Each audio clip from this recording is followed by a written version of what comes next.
Okie dokie, I believe we are all the way live. Hello and welcome to my graveyard. I am the host of the evening, the Cemetery Man from Salem, Mass. Always taking names and kicking candy ass live in living color here with you tonight, only on Grande's Graveyard. And yes, my friends, tonight I do hope it's with you.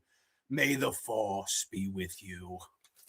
Always. Oh, yes, it is Star Wars night here tonight, only on the graveyard. Yes, we have our steady blaster deflector, if you will. We have our weapon that is civilized, to quote old Ben Kenobi. We are live. We are in living color, and I'm very excited tonight because tonight we're going to dive through them. Yes, my friends, the original trilogy. What? The prequel trilogy. What? And the sequel trilogy. What? 9 Star Wars movies. And yeah, unfortunately, there may be a regret or two, but I'm very excited to have you all here tonight in Grande's Graveyard as we kick off the wonderful month of May. I got sunshine on a cloudy day when it's cold outside. I got Grande's Graveyard in the month of May. Come on, give me a little Temptations. I think that's the one thing missing from Star Wars is the Temptations. We can move the Katina band out and give me the Temptations, but that's either here nor there. I don't know. I'm just kind of wacky tonight, but I'm very happy to have you all in the house. Of course, as you know, this past Monday was May the 4th, National Star Wars Day. And I got thinking to myself a few months back, I actually mentioned to a Haddonfield mascot, I talked with him and he was saying, we were talking about Star Wars. I don't know how it came up, but I said, soon this day, we're finally going to cover all the Star Wars movies on the graveyard. And he's like, that's a great idea. That's so cool. I know it's crazy that it's taken so long, so many years to get to this point, but I was like, you know what? Why the heck not? It's almost the 50th anniversary. This year is the 49th anniversary of the original Star Wars film. And I figured, I was like, you know what? Let's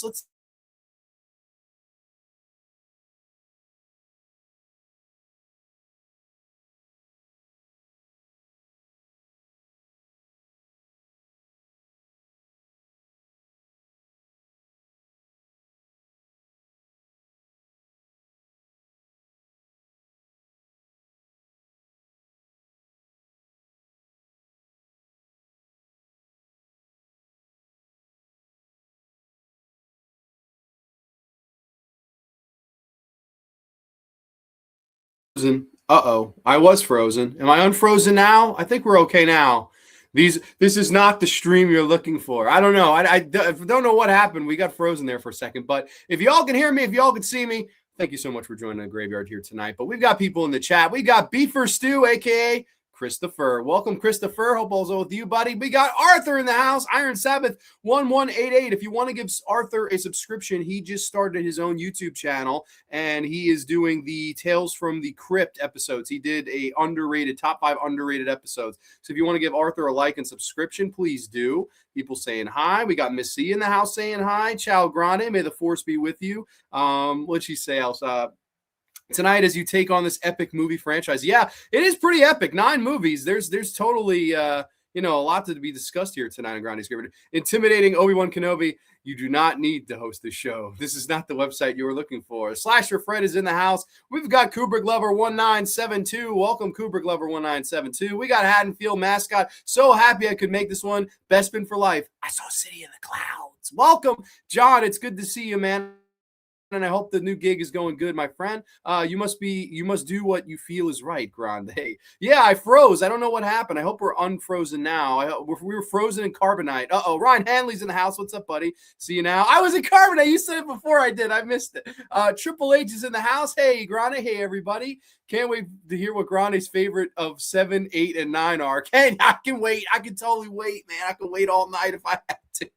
I don't know about that, man, but I'm really excited, and to be honest, I figured I could tell, I guess, the story of how I got into Star Wars because this is one of many Star Wars lightsaber toys that I've held on to over the years, and I was a Star Wars fanatic, to be perfectly honest. I kind of fell in love with it. It was a late bloomer to it because the prequels came out when I was ages 2, 5, and 8 respectively, and I didn't see any of those in the movie theater. I didn't see a single one of them in the movies. And I remember it was my dad that after episode 3 had came out said, "You've never seen Star Wars, have you?" And I said, "No." And I remember we drove to the nearest Blockbuster, or actually, no, it was Hollywood Video. Went to Hollywood Video. All of the copies of A New Hope were rented out, and we rented the DVD edition of Empire Strikes Back. And that was the first one I ever watched. And I was hooked like that. I remember we sat down in the basement. My dad passed out within 5 minutes, and my life was changed. When I first saw Empire Strikes Back, when I first saw Star Wars, I was absolutely blown away. And I was like, there's more of these? Like, I got to see them now. And then I would go down the chain, down the line, and I loved all of them. I loved all 6 movies. I absolutely was in, Cloud City, if you will, Cloud 9 and Cloud City, that Star Wars was a thing. And I would go on to collect stuff over the years, all the novelizations, Trivial Pursuits, the Star Wars Battlefront games, the Lego Star Wars games, the Star Wars Episode 3 Revenge of the Sith video game. Like, so many Star Wars games that I bought over the years, and I still, to this day, have half of them. There was a cool one where it was the little target shooter from A New Hope that would shoot like little pea bullets at you, and you got the sword and you could like do battle with it, and then you go throughout it was so fun. It was such a fun little interactive game. It was like, I don't know, it was like the Wii before the Wii, if you will. It was really, really cool. And I remember those days. I remember also in laser tag, there was a laser tag by my house, and they had Star Wars, the arcade game, and you could play in Endor, you could play in the Death Star, or you could play in Hoth. And it was like 3 different missions, I guess, throughout the original trilogy. And it was amazing. It was like one of the best video games I've ever played. And I don't know, I was just a big Star Wars fanatic for the longest time. And the ones that I saw in the movie theater, at least the first one I had seen in the movie theater, was the year I turned 19. I saw The Force Awakens was the first Star Wars movie I actually saw in a cinema. And we'll get to that story. We'll get to that movie. And unfortunately, The Last Jedi, that's to this day the last Star Wars movie I saw in a movie theater. But this is going to be a lot of fun. I've got the tier maker here up. And yes, we've got all 9 Star Wars movies, but we don't have A or S through F tonight. We have some fun Star Wars ones that we'll go through. So we'll start at the top here. The S tier movies are going to get The Force Will Be With You always. Yes, little Obi-Wan Kenobi quote. My favorite personal Star Wars character, and I'd love to hear all your favorite Star Wars characters tonight here in the chat. If you guys are watching along live, tell me who your favorite Star Wars character is. I'd love to share it out with everybody. The second one, the A tier, the Force is strong with this one. It's not going to be with you always, but the Force is very strong with one. This one's an A. B is going to be hello there. Hello there. It's pretty good. It's solid. It's not the creme de la creme, but hello there. We got my attention. Obi-Wan quote again. Then we have the Yoda quote in the C, just the middle tier movie. Do or do not, there is no try. That's a C-level tier movie, just average, middle of the road. Did some things right, did some things poorly, kind of middle of the road. You tried, but there is no try. D-level, you're a scruffy-looking nerf herder, to quote Princess Leia herself, scruffy-looking nerf herder. And lastly but leastly, the F-tier column from Anakin Skywalker. I hate you! As he's burning alive in Mustafar lava. You just can't beat it, my friends. Hello there, my friends, because tonight on Grande's Graveyard, we're going to get it all to the gory glory details. But let's see what y'all have to say in the chat, and then we will go into the movies. The Disney shit-ass trilogy, that's basically what it is. I don't like any of those movies, as a quick spoiler. So if you're tuning in to hear me praise those movies, don't you hold your breath, because you might pass out. Ryan Hanley says the Christmas special is a damn masterpiece. Oh my God. And Life Day with Chewbacca and Mark Hamill, who had just been in a car accident, I think, before they shot those that short film, I guess, and he was contractually obligated to show up. And the craziest thing is what I always thought was so funny about that is that was the first appearance of Boba Fett. Boba Fett is in the Christmas animated special, or the holiday special, it's technically called. It's an animated Boba Fett. That's the first time you ever see Boba Fett in any Star Wars lore, alongside B. Arthur, who's singing in a fucking bar, and it's terrible. It's just as terrible as it sounds, much as I like B. Arthur. Granted, I saw the first Star Wars New Hope in the theater. It was the first movie I ever saw in a theater. That is so special. That is really, really cool, man. I'm jealous. I've never seen any of the original trilogy or the prequels in a movie theater. Never had the privilege. Unfortunately, 7 and 8 are the only 2 I ever saw in a movie theater, and you can imagine how pissed off I am about that. Michelle Parsons, 4613, all the way from the Great White North of Nova Scotia. She just got some Great White North up there. It snowed up in Nova Scotia a few days ago. Crazy. I hope all's well, Michelle. There was an episode 1 pod racing game for Nintendo 64. It was great. Yes, there was. And there was a Star Wars episode 1 game for the PS1. that I never had the chance to play. I've passed it in the store so many times. It really looks like a lousy game, but I've always wanted to play it. Maybe one of these days I'll just bite the bullet, because I still have a PS2 that obviously plays PS1 games. So maybe one of these days we'll have to throw that one in the old PS2. Grew up on the original trilogy, had a Darth Vader cake for my 12th birthday, saw the prequels in theaters. I was 14 when episode 1 came out, collected all the cups from Burger King 2. No way! If you still have those, I'd love to see those. That's so freaking cool. And to mention Darth Vader, I've got this bad boy right here, as I almost destroyed it, but it's the mask. It's the helmet and mask of Darth Vader, if you will, on Grande's Graveyard. So I don't know. This is a relic. You can get one of these for like $100. It's this one's kind of not in the greatest of shape, but I don't know. Just to show a bunch of the collectibles, I was gonna wear it, and then I felt like Rick Moranis in Spaceballs. Yogurt. I hate yogurt, especially with strawberries. I can see your Schwartz is as big as mine. My best friend became my best friend when I was 9 because he had a toy Millennium Falcon. Well, what better way? What other reason would you make a best friend other than to get his toy Millennium Falcon and play with it? That's freaking awesome. I had a kid around the corner. His name was Jeffrey. He used to buy all the Lego sets of Star Wars. I remember Jabba's Palace. He bought that. Dude, I watched him put that together. I really didn't. It was like amazing just watching him. He was so quick, and he was like, now I've made Jabba's Palace. I was like, this is the fucking coolest thing I've ever seen. It was, I don't know. I guess you had to be there, or you had to be a 7-year-old kid to be very impressed, or an 8-year. I would have been 9 years old when I got into Star Wars. So 9, 10 era. R2D2. Okay, cool favorite character. I think that's a super underrated one right there. Empire Strikes Back is my favorite Star Wars film, bar none. My friend, Mr. Kubrick Lover, 1972. This is why this friendship stands the test of time. Not just do I have a Millennium Falcon toy. I actually don't. But we're always on the same page. Lone Star is ready. Hello there. Lone Star Horror. And that may just be a shout out to Spaceballs. My friend Lone Star Jason, really, really great guy. If you want to give him a follow on Instagram, really, really cool people. I know he's a big Star Wars fanatic. And I do know he loves Darth Maul. So I'm excited to get to that one when we do. Favorite characters, Darth Vader. Love the character arc. I do too. It's crazy. It's basically 6 films of an arc. It's 6 films to get to the payoff of his character arc, and it's worth every single second. It's actually quite beautifully told when you think about it. You should have called the lowest tier I hate sand. I could have done that.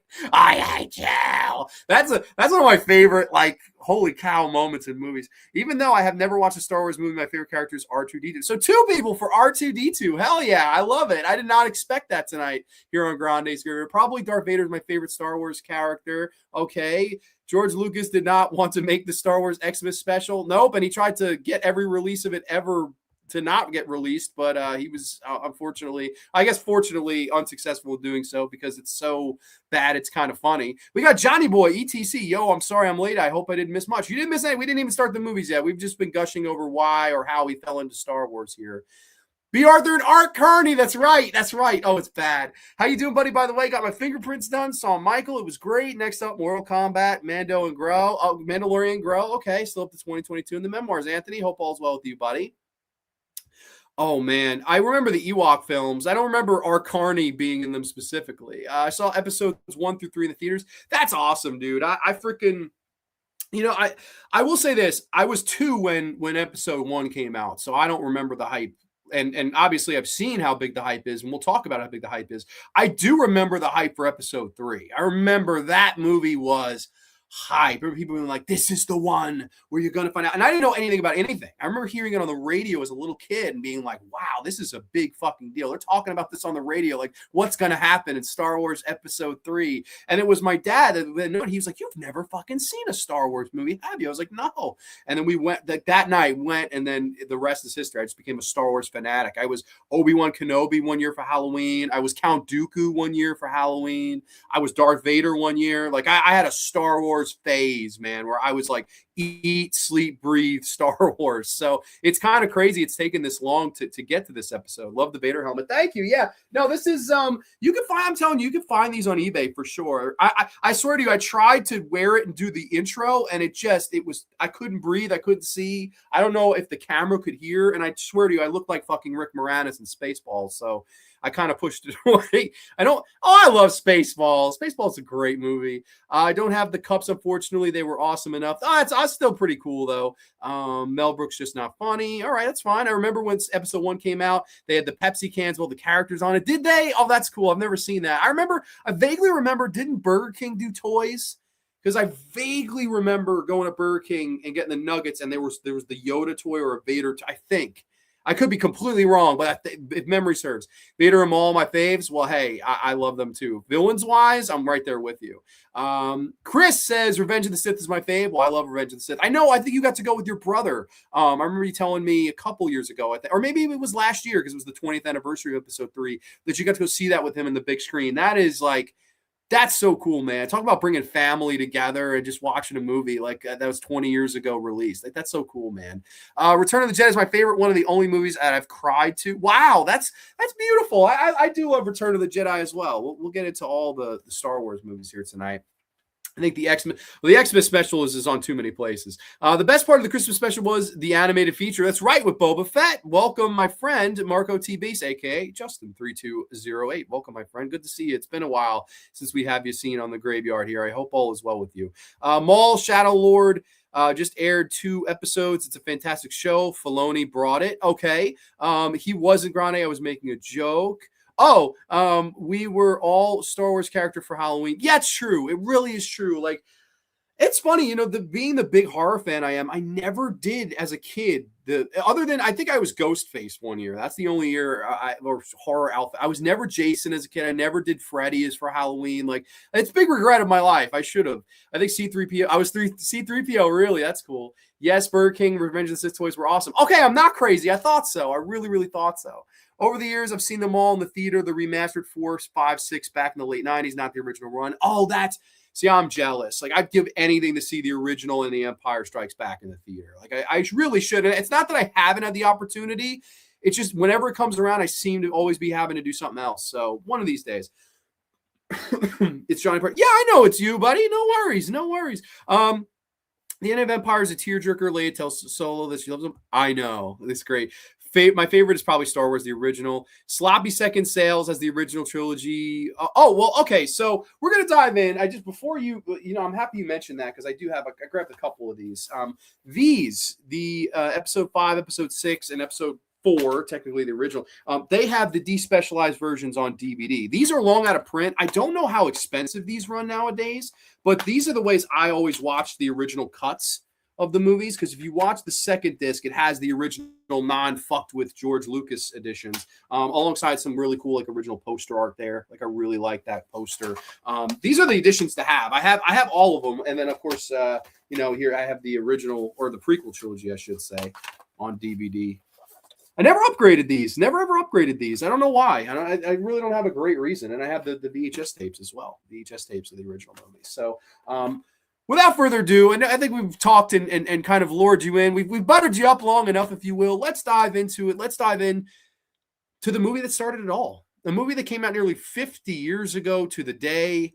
Talking about a movie that features a boy, a girl, in a galaxy far, far away. I'm talking about the original 1977 George Lucas film, Star Wars. Star Wars from 1977. And yes, as always on Grande's Graveyard, we have a brief plot synopsis, and it won't load on me. Okay, here we go. A farm boy joins forces with various allies to save their galaxy with the evil Emperor's planet-destroying battle station known as the Death Star, while also rescuing the princess, leading the rebellion against them. Yes, Star Wars, aka Star Wars Episode 4: A New Hope. I know that's the title it goes by now, but when it was originally released in the movie theaters and the cinemas in 1977, it was just simply called Star Wars. And I'll grab that up here. And no, it's not going under I Hate You. We're just singling it out.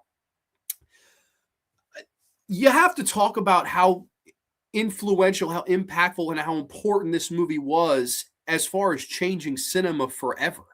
I mean, we had the big summer blockbusters that were coming around the pike in the mid 1970s, right? Movies like Jaws, that was just the biggest thing. It was an event to go to the movies, to go see Jaws, to go see Bruce, to go show me the way to go home. Steven Spielberg, man, it put him on the map. And his buddy, George Lucas, A couple years down the road, in 1977, he follows in suit and makes his summer blockbuster movie, his movie that kind of moves cinema as a whole along for so many years to come. Now, we, of course, had been taken into space numerous times before this, right? I mean, I'm sure you all remember Planet of the Vampires. I'm sure you all remember a little movie called 2001, A Space Odyssey, right? Stanley Kubrick felt like he took you into the world of outer space. But I dare to say, as much as I like those two movies that I mentioned before, Star Wars is the most important and most influential and impactful, I think, as far as basing it off of American culture and Americana, and a movie that truly, I think, changed movies forever.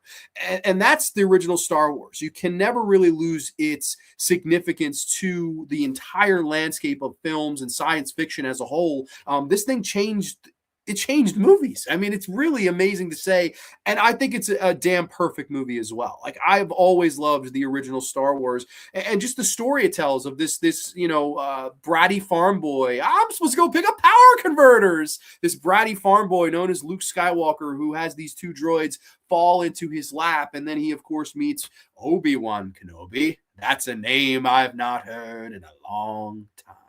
Obi-Wan, Ben Kenobi, he meets him and they discuss his father and the Clone Wars, and how this evil Jedi named Darth Vader struck down his father and betrayed him and took over the galaxy. And now they have this great battle station, and they're after this droid, R2-D2, that has the plans of the Death Star, right? Princess Leia, help me, Obi-Wan Kenobi, you're my only hope.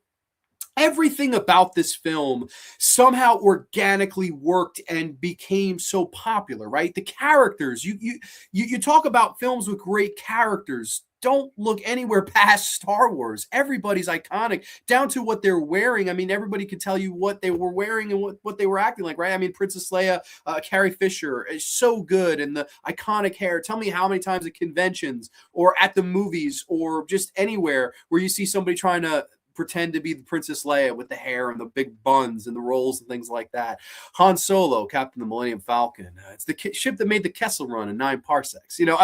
Just so, oh my God, so good, man. I love all the characters. This Chewbacca and Luke Skywalker, and how George Lucas really does a great job at creating this world that he drops us into. And you learn this whole lore, this whole mythology, a religion, if you will, known as what the Jedis were, the Jedi way and the Jedi Council, and all these things that we'd go on to learn. It's not just a movie series, it's not just a world, it's a religion and a culture that this movie created. And it's so damn entertaining as we watch these merry band of characters meet with one another. They band together. They go on the Millennium Falcon. They get captured into the tractor beam, land in the Death Star, and the entire movie kind of plays out as this really fun science fiction action adventure where all the characters kind of go their own separate ways, and we have all these exciting things happen. I just think when it comes to George Lucas, right, and this is a guy that now, so less so than then, gets a lot of shit. I mean, you look at the prequels, and we'll talk about the prequels tonight. I don't think you can really underestimate or undervalue how important and impactful and revolutionary his vision was here, and the usage of miniatures and the John Williams score and the innovative, I mean, the Star Wars lightsabers. This is one of the coolest freaking weapons ever created in film. It's something I wish could be in real life. I mean, granted, I don't think it's possible, but it would be so freaking cool if it could ever come in real life. And this was a guy that was coming off movies like American Graffiti, coming off movies like THX 1138, movies that he was making at that time that were really good, featured a lot of good young acting talent. And, then you move on to a movie like THX 1138. You saw a lot of imagination there, and you saw a lot of potential. And then this was the movie that really kind of just up and away, just kind of took us to a galaxy far, far away a long time ago. And I don't know, there's just something about the original Star Wars that is lightning in a bottle, and it's also magic. And I just, looking at certain sequences of the movie, some of the sequences that I love the most. I always loved when Obi-Wan Kenobi is talking with Luke Skywalker, and telling him how to block and how you have to feel it. You can't just like be impatient or anything like that. You have to truly feel the moment. You have to feel the force flow through you. And there's a great point where he's going off to shut down the tractor beam, and he says, "The force will be with you always." And I always get goosebumps when that line is delivered. It's one of my favorite lines of the entire series, is how Obi-Wan delivers that. And Han Solo, "Where did you pick up that old fossil?" I love that. I think that's great. And I don't know, it's just so exciting. The whole scene where Luke has to get the grappling hook and swing across with Leia as the stormtroopers are trying to bust through the bottom gate, and good luck, and swings across. Just how exciting that is. And Han Solo charging all the stormtroopers only to get a bunch of them, and then he's, "Oh shit," and runs back, starts shooting behind him. Just, oh man, this movie's so damn exciting. And it does also feature one of the all-time iconic villains, Darth Vader. Darth Vader, who really had became after this the biggest villain in arguably the history of fucking movies. Like the look, the presence from James Earl Jones, that great voice, Dave Prowse in the suit, who had been in a movie like Clockwork Orange just a few years earlier than that. Just a ton of intimidation factor with Darth Vader, right? There's always that great scene that I mentioned with the one guy that's sitting at the table and he's mocking Vader, right? And he's, "Your religion is ancient, it's meaningless," and he's really undressing Vader, really kind of burying him in everything he stands for. And Grand Moff Tarkin has to tell Darth Vader to release him because he grabs him in the chokehold. And that, I always thought that was one of the scariest scenes in the movie. Like, holy shit, like he's about to kill this guy with the Force. Like, holy cow, like just really, really, really good stuff. And the saber duel at the end, granted, as primitive as it is, it's still one of the coolest things you'll ever see in a movie. Like that, just holy cow, man. I just love that. And the ending, the finale of let's blow up the Death Star. Let's get all the people in the X-Wings and stuff like that. And Luke is trying to dodge and Bob is weave his way through. Darth Vader, "I have you now." And then Han comes in to save the day after kind of leaving. Really good. Great kid. Let's blow this joint and leave this, just, oh my God, so good and so feel good. And I don't know, there's something about the original Star Wars movie that I think has something unlike any of the other ones. I think it's the most lightning in the bottle of the bunch. It's the most feel good one. Like it's the one that when it ends, I feel the best. Like it's just such a happy ending where they're all getting their medals and smiling, and that great John Williams uplifting credit music. To me, the original Star Wars is a perfect film. I truly don't think there's any other way to put it, or any other place to put it, I should say, than in the Force will be with you always. I think that's got to go in the top tier, because that's just, in my opinion, one of the perfect films ever made. I just love it, man. It's just a beautiful story, a beautiful movie, great characters, great use of miniatures and direction from George Lucas, religion and culture that was built. It's a great movie. I love the original Star Wars. I'm curious to hear your thoughts on it, though. Let's see where we were. Wow, a lot of comments. Kenner didn't have the Star Wars action figures ready for Christmas of 77, so they had cards with photos of the 4 characters they were releasing: Chewie, Luke, 3PO, and Leia. Okay, very interesting. Originals on Blu-ray. Okay. 1977 original is pretty much the medieval tale. Darth Vader is pretty much the Black Knight. Obi-Wan is the wizard. Only a master of evil, Doth. I love it. Before, yes, he had made THX 1138. That's right. And before that, it was American Graffiti, which is a movie that featured Harrison Ford. So that's how they started working together. And, I will say there is a part of me that always wonders what Kurt Russell would have done as Han Solo, because there's the infamous, you can watch audition tape of Kurt Russell acting as Han Solo. Like he was one of the last guys up for it that didn't make it. Obviously, it was Harrison Ford that they took. I mean, part of me wonders how Kurt Russell would have fit in. I think Kurt Russell would have been as good, man. I'm a big Kurt Russell fan. I also like Kurt Russell the guy a lot better than I like Harrison Ford. Harrison Ford the guy, I'm not a fan of at all. Like he's a good actor, but as a human being, I do not like Harrison Ford. Brian De Palma thought the original Star Wars would not be a success. That's right. There's the famous story where he didn't attend the premiere, and he was thinking it was going to be a bomb, and then of course it took over the world. Just crazy. Forbidden Planet, that's another one, absolutely. We saw Star Wars at the drive-in in 1978 when I was 6. My dad automatically assumed it was Ray Harryhausen did the stop motion chess set scene. Oh my God, that's amazing. And yeah, that totally borrows from that world, right? I mean, Ray Harryhausen was a fucking legend in and of his own right.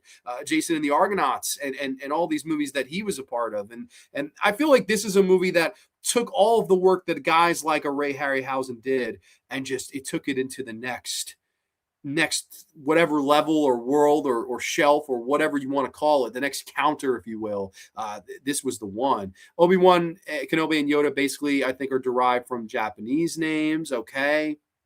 People talk with one another. Star Wars is a space Western. Totally. It's totally a space Western. Luke was too much of a whiny brat to me in episode 4. I'm glad his character develops. I put this movie in the Force is strong. Okay. Yeah. And that's the thing. Like, I think what was so good about Luke's character is that it doesn't start off as this perfect guy. He's whiny. He's bratty. He has too much of his father in him, right? There's that whole line that the aunt says. And I think that is the best way to start off. I think you should always start your characters off like that, right? Where there's something to be redeemed. There's something to achieve in a character arc that potentially will come down the road. And Luke doesn't start as that. He starts this kind of bratty, whiny kid that is bored. I'm a farm boy. I'm on the farm. I'm bored. I want to go explore. I want to go see things. I want to go see all these planets and systems and things like that. Yet here I am, growing crops for you in this fucking desert world. And he looks on into the abyss, and you see the classic shot of the two suns, which was done in the Twilight Zone. I don't think people remember that, but in Elegy, there's an episode of Twilight Zone called Elegy, and there's the two suns gimmick used in there. I believe that was the first time I ever saw it, which would have been like 1960. So yeah, I always thought that was kind of an interesting thing. I always wondered, like, did George Lucas see that and just say, fuck him, do two suns? Like, I really wonder. But the musical score, and the way it crescendos, as this boy dreams for so much more, and eventually it falls into his lap. It's something he's all kind of thrown into. Can this farm boy learn the ways of this ancient Jedi religion, learn the ways of the Force, and save the galaxy from the evil Darth Vader and the Emperor, the clutches? It's a beautiful story. It's a beautiful arc, and I agree with you. I think it's nice to see how his character moved over time. The real question, Grande, is who shot first? Han shot first. As the stupidest debate in the history of Star Wars, but it's the biggest debate in the history of Star Wars at the same time. I know George Lucas has changed it in the modern version. It's Greedo shot first to try to make Han look like less of a degenerate, but he is a fucking degenerate, so there's no reason to ever have changed that, but that's George Lucas changing things for you 101.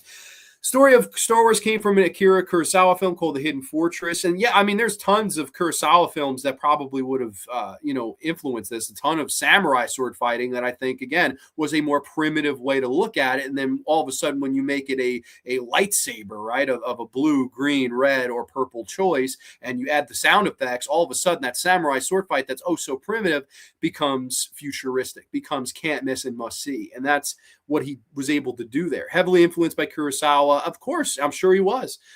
There was also the score by John Williams, especially the main theme. Oh, dude, the music in almost all these Star Wars movies is just, it's some of the best music you'll hear in anything. Lucas originally wanted to use the classical music score like Kubrick's 2001, but John Williams said he should. And that's the smartest thing they did. That was truly the smartest thing they did. If they had done classical music, it never would have worked. Like the music in Star Wars is almost another character in and of itself. It's incredible. Hammer horror legend Peter Cushing is in this one too. Of course, Grand Moff Tarkin, if you will, charmed. He's really good in this, man. He's honestly, I just knocked into this fucking helmet there with my elbow. I kind of wish he was in some of the other ones. Like I don't know if he should have died in this movie. Like I always kind of feel like he could have been there easily in Empire or Return of the Jedi, but he's just kind of a one-off movie for him. And I'm sure Christopher Lee had saw that, and he goes on to be in some of the other ones in the prequels. Also, Star Wars, I think, was heavily influenced by old science fiction series like Flash Gordon. Flash! Oh! Beef or Stew, A New Hope is a great hero story. It really is. It's a great, great, great movie. Darth Vader getting owned by Kal Mun Ra in Night at the Museum 2. Oh, I've not seen Night at the Museum 2. I love the first Night at the Museum. George Lucas wanted Spielberg to direct Return of the Jedi. He really wanted David Lynch. David Lynch was the choice. that they wanted. And then Lynch didn't want to do it. He said, "This is your world." And they settled upon Richard Marquand, who ends up directing Return of the Jedi. There's a deleted scene in the original, which introduced Luke's friends, Biggs, and female friend played by Co Stark. There's also the famous Jabba the Hutt scene where they added in a CGI Jabba the Hutt, because Jabba the Hutt was originally like a guy. And then George Lucas like went back, CG'd Jabba the Hutt, and it is one of the worst things you'll ever see in your life if you ever watch the remastered scene of that. And New Hope is the best one, but Empire is my favorite. Yeah, I mean, I don't have a hard time arguing with that. I mean, I Empire is my favorite. Spoiler alert, we'll get into that next. But New Hope is great, and New Hope is definitely the Star Wars movie that really, I mean, obviously put it on the map because it was the first one, but at the same time, like looking back on it, it's a perfect movie. There's really no flaw to it. Like, it's just a perfect film from start to finish. It's so well done, and it's like the way and the things that it influenced and inspired afterward just cannot be understated. Joe Mama's in the house. Yo, what's going on? So he wanted David Lynch to direct it. Right. People saying hi. Peter Cushing CGI characters in Rogue One. Was he really? I didn't see. I've not seen Rogue One. That's the one I haven't seen. And I've unfortunately, not reviewing that tonight, or Solo, a shit story. Rogue One thoughts, other than the bad Peter Cushing, it's a great film. Never saw it. Never bothered. I am not a part of this new Disney shit. I really am not. When we get to those movies, you'll see. But I fucking hated those new movies. Didn't see Rogue One though, so I can't shit on that. But the original Star Wars, the Force will be with you always. I think that's a slam dunk. That brings us to the next film from 1980, the long-awaited sequel at that time. Because man, I've talked to people that were around in that day, and that was a really anticipated movie. The second Star Wars, The Empire Strikes Back. No Episode 5 gimmick tag on it at that time. It was just at that point, Star Wars, The Empire Strikes Back. After the Empire overpowers the Rebel Alliance, Luke Skywalker, Yoda, while Darth Vader and the bounty hunter Boba Fett pursue his friends across the galaxy. In steps director Irvin Kershner, who was a director for hire at this time. And, a lot of people were waiting on this movie like pins and needles. I mean, this was a very highly anticipated film at that time. And from what I understand, I've spoken to my dad, I've spoken to aunts, uncles, what have you, people that were there. The general consensus of this movie when it came out was it was a letdown, and people did not like it as much. Same thing with Return of the Jedi. Over the years, those movies have, of course, garnered much more following and regard, and now people really consider them to be the best. Most people, I think, would tell you this is the best one, and I'm with the most people there. This is the best Star Wars movie, in my opinion. And I think a big reason for me is solely based on the fact that this was the first one I saw. This was my introduction to the whole world and things like that. So when I saw A New Hope, it was like, oh, okay, I'm just going to see like the prequel to this movie, right? Like this was my first Star Wars movie. But it's truly great too. We follow our characters all these years later, right? Luke and Leia and Han and Chewie and R2 and C-3PO, who, I mean, that core, that group of characters is just some of the best babyface characters in the history of movies. Like, they're just a great clan. I love those characters. We start off where Luke is in the snow planet of Hoth, and he's on the Tauntaun and things like that, and they're kind of riding around, and he gets caught out in a bad storm and has to face this kind of abominable snowman creature. And then he sees Ben Kenobi, the Force ghost Ben Kenobi. Luke, you must go to Dagobah and meet Yoda. Master Yoda trained me. He's telling him in his Luke, Dagobah, Yoda, and then Han Solo goes out. I thought these things smell bad on the outside. Han Solo goes out to save Luke Skywalker, and the movie kind of plays out from there, where, I mean, holy shit, there's right off the bat, I think what every sequel should do is up the production, up the spectacle. And that's what this movie really does. I feel like we see so much more in this. We see way more planets. We see way more machines, right? The giant AT-AT walkers, the snow speeders, and the idea of swinging around them with the cable and I get them to fall and then to shoot them to blow them up, right? Really cool stuff. I love that. You have the love story really start to form more so in this one with Han and Leia and their chemistry between one another. Of course, Carrie Fisher and Harrison Ford. And I love that love story. I think that love story is so good because it's so unique, right? It's this, primitive princess, and she's falling for this scruffy looking nerf herder, as she calls him. This guy who's a gambler, this guy who's really only out for himself, and she wants to see him join their forces. She wants to see them, become part of their team, for lack of a better term. She wants him to lead the force of the rebellion.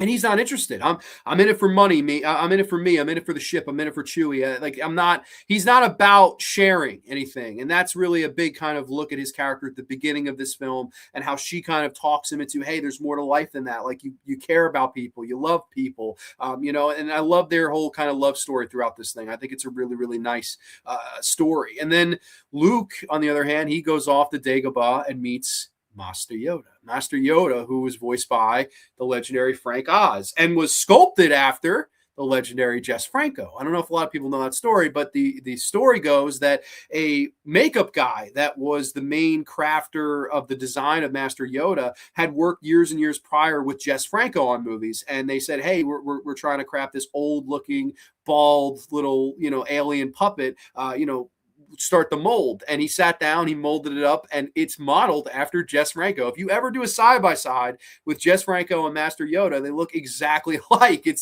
looks like a fucking alien version of Jess Franco, which I always thought was really great. And Frank Oz, who was one of the absolute best. I mean, Frank Oz is voice of not just Master Yoda, but Miss Piggy, and all the great films that Frank Oz directed, like Dirty Rotten Scoundrels and Bowfinger and movies like that. I love Frank Oz. He does a great job here as Master Yoda. This wise 900-year-old Jedi Master who is at first very fun and jokey, right? And found something you have. The whole voice that Frank Oz does. I don't do it really good, but I love how he kind of introduced Luke, and it's silly until he finds out that that's the master. This is the guy he's been looking for. And then once that is revealed, the tone changes from silly and joking to serious, and you learn more from Master Yoda and all the sayings, right? And the do or do not, there is no try, and size matters not, and that is why you fail. So many iconic lines that are forever remembered from Frank Oz in this movie. Like I love his performance and the way that he kind of makes the Force and all that religion and stuff feel more mature, right? Like Ben Kenobi, I think what was great about him was he was really trying to take the boy under his wing, whereas Yoda's much more on top of things, right? Like he has them in the backpack, and he's doing all this training, trying to do one arm handstands while using the Force on all these rocks and things like that. And Yoda trying to talk him through all this stuff, and really good. There's to me the best scene in the whole movie, and the best scene in all of Star Wars for me is when Luke's X-wing is sinking in Dagobah. And Luke's going, no, oh shit, it's gonna sink. I don't know how I'm gonna get out of here.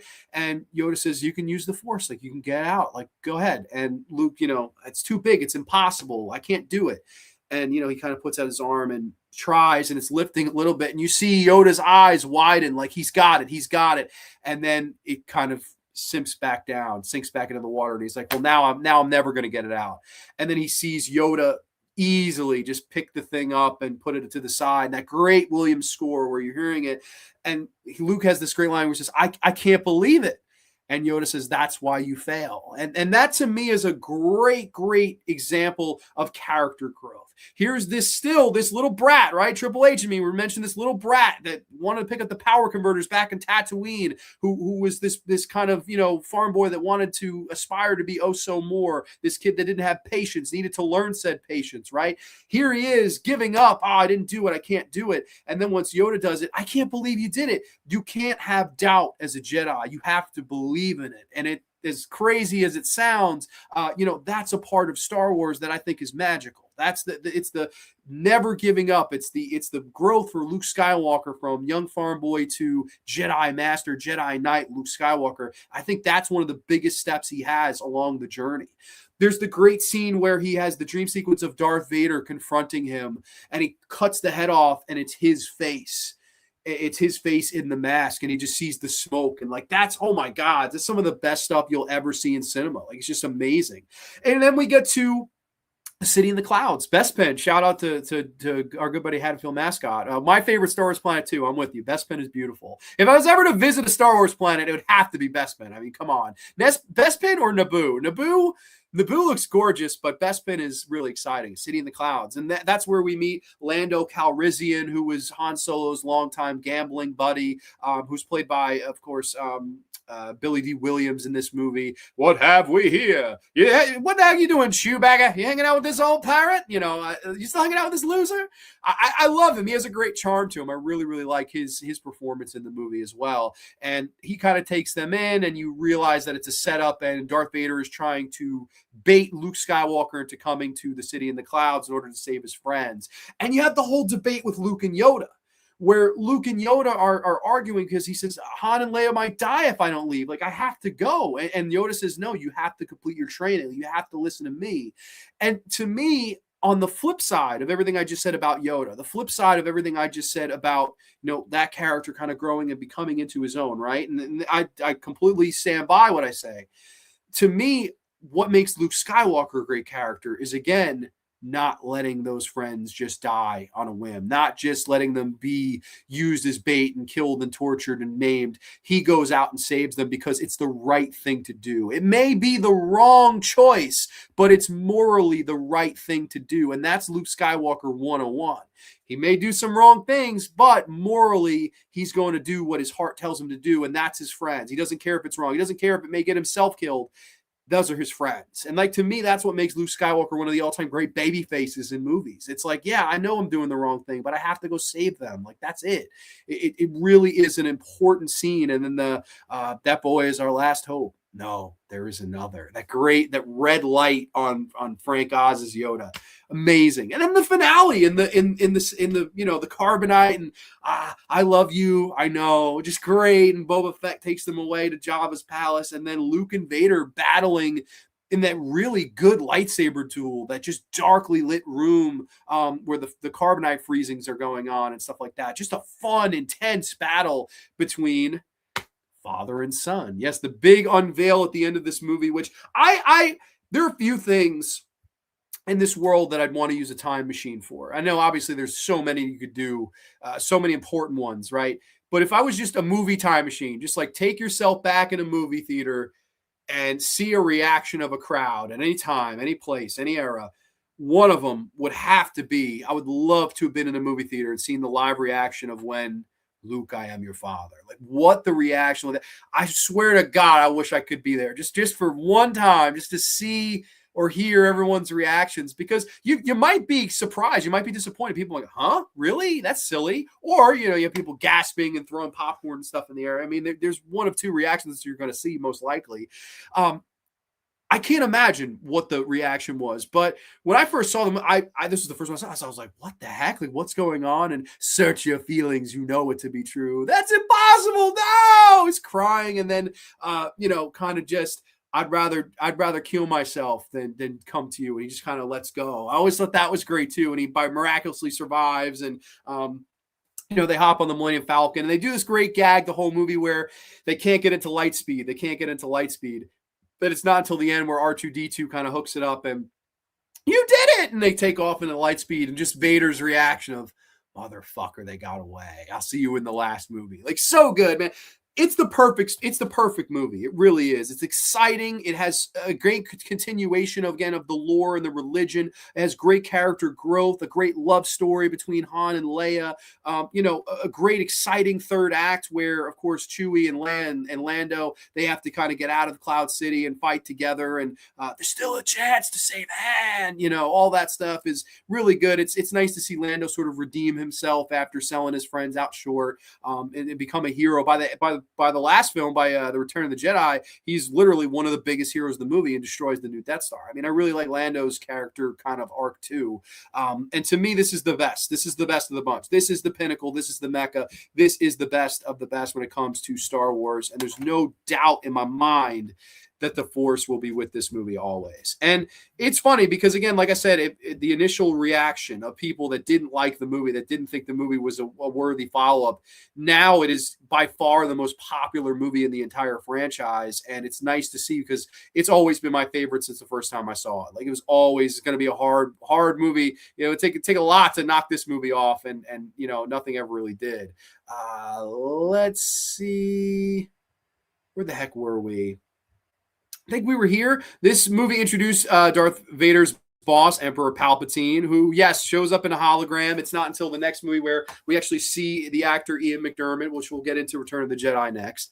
The Wampa is awesome. Love the Wampas. The Wampas are great. What a cliffhanger end on the lead into Return of the Jedi. Haters of 1980 be damned. You know, like I always like the ending. To me, it seems like we're gonna go get Han. We're gonna fix this. Like, to me, it's a hopeful ending. But it's sad at the same time. Like, Luke's lost his arm. He has his arm around Leia. Will they get Han Solo back? Will they defeat the Empire?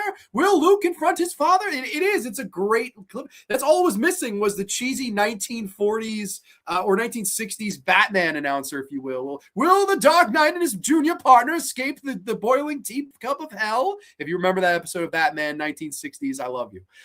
But you know what I mean? Like, it really does feel like that. And it's, to me, that's what's so exciting. Like, I can't wait for the next one. That's how I should leave the movies. Like, I should be excited for the next one, unless it's the finale. Then I should leave satisfied in some way, shape, or form. And to me, Empire is just the perfect middle piece. It's such a good movie. Grande, I like Harrison Ford. I think he's a really nice, decent guy. See, I don't. That guy is a lousy interview. Seems like a lousy. I'm not a Harrison Ford. Great actor. I like him in so many movies, and there's a lot of his movies I like. But I would never want to meet Harrison Ford. He comes off as the biggest, most antisocial fucking douchebag to me. No fucking thank you. You can have him. Some of the worst Star Wars stuff isn't coming from Disney. It's the AI slop Star Wars movies here on YouTube.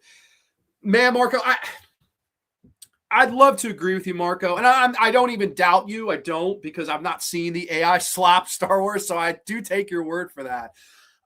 But to see what Disney's done with it is disheartening, man. And we're going to get there. Well, I don't want to go into that now, but it's really Star Wars has become a whore. It's Star Wars. Now it's Star Wars. There's no Star Wars anymore. Star Wars is dead. Star Wars that's it. That's the only thing that's live now. And it's a shame, but we'll get there. I don't want to jump the shark. We still got 7 movies to fucking talk about. I think it's one of the best sequels ever made. It is. It really is. I'm with that. Like, it's in the pantheon of top movies ever made on IMDb. It's in the top 20 movies ever made. Like, it's one of the top 20 highest review movies ever. I love the classic misquote, Luke, I am your father. My hands are dirty, so are mine. This is the movie that introduced that weirdly popular Boba Fett. Yes, Boba Fett, Blair, and all the other great bounty hunters, right, of Bossk and IG-88. And I remember all those guys from Lego Star Wars. I was like, oh, these are their names, you know? Like, I was like so excited to find out more about those guys. Mandela effect slasher. Exactly, that's true. Jess Franco really had no idea. It's the truth. It is the truth. Jess Franco was the person that was, modeled into Yoda. That was and there's the great story where the guy who did the design ran into Jess in like the early 2000s, ran into him in a restaurant. He said, Jess, I hope you can forgive me. And Jess said, what do you mean? And he says, well, Yoda is you. And he's like, what do you mean? And he goes, do you ever look at Master Yoda? It's fucking you. And Jess Franco was like, shut up. And so Jess, went and he bought the action figure. And there's a great interview where Jess Franco shows up Yoda side by side. They're identical. It's actually one of my favorite stories. I always love that Jess is one of the, modeled after one of the freaking most popular characters in the history of Star Wars. R2-D2, C-3PO are basically the odd couple. That's a great way to put it. I never thought of it that way. Let's say, yeah, R2-D2 is Oscar Madison and C-3PO is Felix Unger. That's a great way to put it. I never thought of it that way. They really missed out. Maybe they should have had Tony Randall play C-3PO in one of these movies. But Anthony Daniels does a really good job too. You don't do Yoda bad, Yoda. Thank you. I appreciate that. Seagulls, stop it now. Impressive. Most impressive. That's a great line. I love that line. That's perhaps the Emperor is you're not as powerful as the Emperor thought. I love that. Yoda is the ultimate mentor character. He is. It's like, it's a different vibe from Obi-Wan. Obi-Wan, you get, there's a great sense of friendship. And then we'll get into that with the prequels. I think that's the beauty of Obi-Wan's character. It doesn't feel like a mentor to me. It feels more like a friend, right? And it's similar with Luke, but with Yoda, this is a teacher. Like, you're really learning your way. And I love how Luke's all serious at first, and then Yoda's just wanting to joke. And then once shit hits the fan, Yoda's like, motherfucker, do or do not. There is no try. Like, I love how that's gone. You are beaten. It is useless to resist. Oh my God, so good. Ciao, Grande Mateo is here. Late due to soccer practice. Did I skip Jar Jar Bings? That could be a huge bonus. 7, 8, and 9 for me do not exist. Hide the whole graveyard. Mateo, my friend, I'm with you on 7, 8, 9, but you're gonna hate me on episode 1. You're just gonna hate me. You're gonna throw a tomato all the way from Canada. It's gonna hit me in the fucking face. The Imperial March was just one of the most epic. So good. The Force is with you, young Skywalker, but you are not a Jedi yet. Jar Jar Binks still to come, Mateo. Shit. Oh shit, the Jar Jar Binks. I would love to hear Mateo on a full Italian Jar Jar Binks. Jar Jar Binks, you are a disgrace to Star Wars cinema. I would die to hear Mateo rant on the Phantom Menace. I really would have loved that. Luke, you did not realize your importance. Okay, so you're just quoting stuff. Empire, best of the saga, hands down. I'm with you. Wholeheartedly with you. That's the best Star Wars movie. In the 80s, there were 2 cartoon spinoffs, The Droids, which center on R2-D2 and 3PO, and the Ewoks. I've seen the Ewok TV movies when I was a really young kid. I saw those. The end scene of Luke and Vader is so rewatchable. Oh, it's iconic, man. Everything is iconic about it. Buena notte, Mateo. Empire is the GOAT. I agree. AJ Zitro, welcome, my friend. Hope all is well. Nowadays, we basically know the twist. Back then, we were unaware, just like in The Wrath of Khan, where Spock dies, or in Halloween 2, the following year, where, Laurie, I am your brother. That was the big, and he, John Carpenter fully admitted to kind of taking it from this. Sorry, Grande, I love quoting Empire Strikes Back. No worries. The Jess Franco butt bounce. Jonathan Schwartz is in the house. Yes, the Jess Franco butt bounce.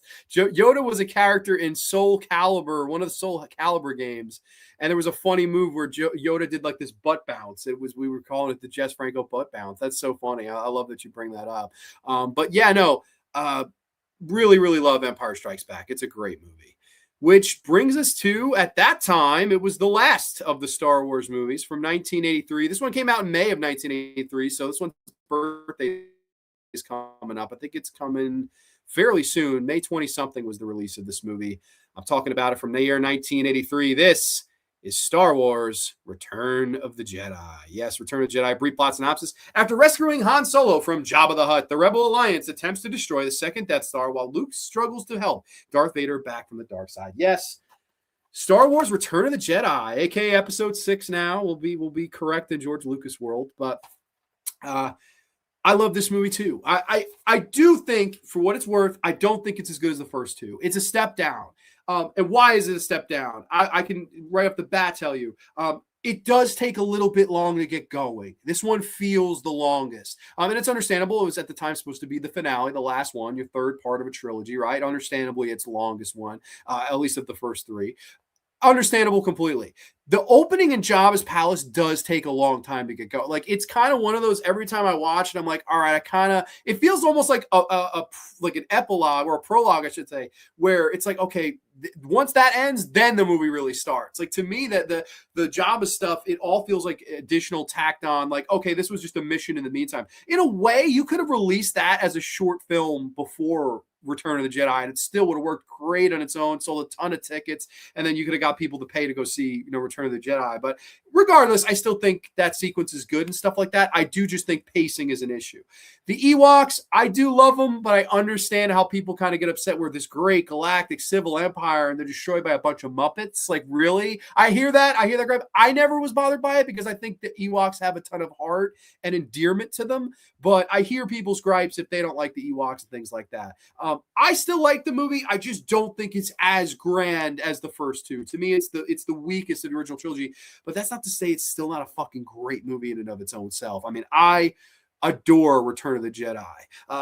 This is the movie where Luke Skywalker is now Jedi Knight Luke Skywalker. And instead of the blue lightsaber, he's now got the vintage green lightsaber, which, again, another big theater reaction. I would have loved to have seen people's faces, because initially, if you look at any of the posters, the saber was blue. And then even the classic. They messed this up. which I always thought was really funny. The original poster design, where you can notice that Luke is carrying the red saber and Darth Vader has the blue. That was a big mistake they had made when it was called Revenge of the Jedi. And then, of course, George Lucas, I guess, thought that was too extreme. Change revenge, that's too much of a word, despite Revenge of the Sith being a thing a few years later, or I guess 22 years later to be exact. He wanted to use return because revenge sounded too scary, evil, whatever. I always thought that was kind of cool. With the green lightsaber, that's interesting. And pointed at the deck, that whole Boba Fett, where? And all that stuff is really fun. The beginning is fun. And then we kind of drive that right back into where Empire left off, where, Vader's my father. I have to turn him back. I have to get him back to the light side. And Ben and Yoda, it's not going to happen. He's not. Like he's lost. He's more machine than man now. All these lines where they're really dehumanizing Vader and Anakin Skywalker, the father before him, and we're introduced to Ian McDiarmid as the Emperor. You look well, my friend. Ian McDiarmid is so good in this movie as the Emperor, who he's the only one that Darth Vader will listen to is yes, my master. Really good. I like the camaraderie there. And we watch as Luke and company, they land on Endor. They meet the Ewoks. The Ewoks praise and hail C-3PO as a god. I always thought that was a really funny angle. The sequences with the snow speeders, not the snow speeders. I'm sorry, just the speeders in the jungle, right? And avoiding all the trees, like that stuff was amazing. It just looks incredible even to this day. And Luke purposely gets captured by Vader, and his whole story, his whole truth is trying to get Vader to turn back to the light, right? You were a Jedi like me once. You trained and you fought in the Clone Wars. You fought against this, and I see the good in you, Father. I see the good in you. And the entire movie is Luke trying to convince his father that he can turn back. It's never too late to turn back. And he's trying to convince him. And the Emperor, on the other hand, is trying to get Luke to use his aggression. I can sense your anger. Use it. Strike me down. I'm defenseless. Use it and your training will be complete and all these things. And I love the dichotomy there between will Luke turn? Will Vader turn? Who's going to turn, right? Will Vader turn babyface, or will Luke turn to the dark side ultimately and join them? And, the galaxy will be theirs forever, right? What's going to happen?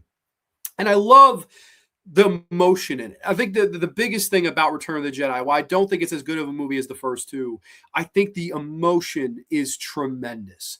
Now we live in times where Star Wars lightsaber fights are very, very choreographed. And hell, some of them are damn entertaining. I love the Duel of Fates in the next movie, which we'll talk about. Some of the lightsaber duels are tremendous. But despite the originals not having the most perfect choreography or things like that, to me, what you had here was emotion. That final battle between Vader and Luke in the new Death Star, the emotion in it is great, where Luke's kicking him and, Father, I know you're good. And Vader's like, if you won't fight me, then you'll die. And he throws the saber. And then Vader taunting him under the stairway where, sister, you have a sister. And he's kind of trying to, and then Luke, that's the thing that triggers him. Like, you won't get my sister. And then, no! And the emotion in that as he takes down Vader and just swinging like for the fences, hits it and then chops Vader's hand off. And to me, it's the greatest moment for Luke Skywalker's character after that happens, because he thinks for a minute, oh my God, is this the prophecy? Am I supposed to take Vader's place? Because that's where my arm was taken. And he turns to the Emperor, and Emperor says, you're with me now, kid. Like, you're with me. Join the dark side and we'll take over the galaxy. And I love Luke takes the saber and throws it. No, you failed, Your Highness. I am a Jedi like my father before me. That like one of my favorite moments in all these movies, like the yes moment, like, no, you don't win, you son of a bitch. Like, you lose. The Jedi way, the moral way, the way of his father before him. That's what I'm going to say to you. And he just stands right up to him. Like, what are you going to do? And then the Force lightning, like, holy shit. Whenever I first saw it, I was like, oh my God, he's going to die right here. Father, please. And Vader kind of looks and keeps kind of, will he make the decision? Just grabs him and just choke slam him all the way to the base of the Death Star. So good, man. Such a great babyface turn, right? And thus proving the prophecy true that Anakin Skywalker was the one that had to bring and restore balance to the Force. It was through his child's belief in him that ultimately got him to remember the good that he used to be. And it's a beautiful story, and the emotion is just so wonderful there. Like I really, really enjoy that storytelling. It's great. That's the best part of Return of the Jedi is that emotion in the final scene of when Luke just snaps and the energy goes out, and then just I'm a Jedi, motherfucker. Like, love that. I just love that. It's great.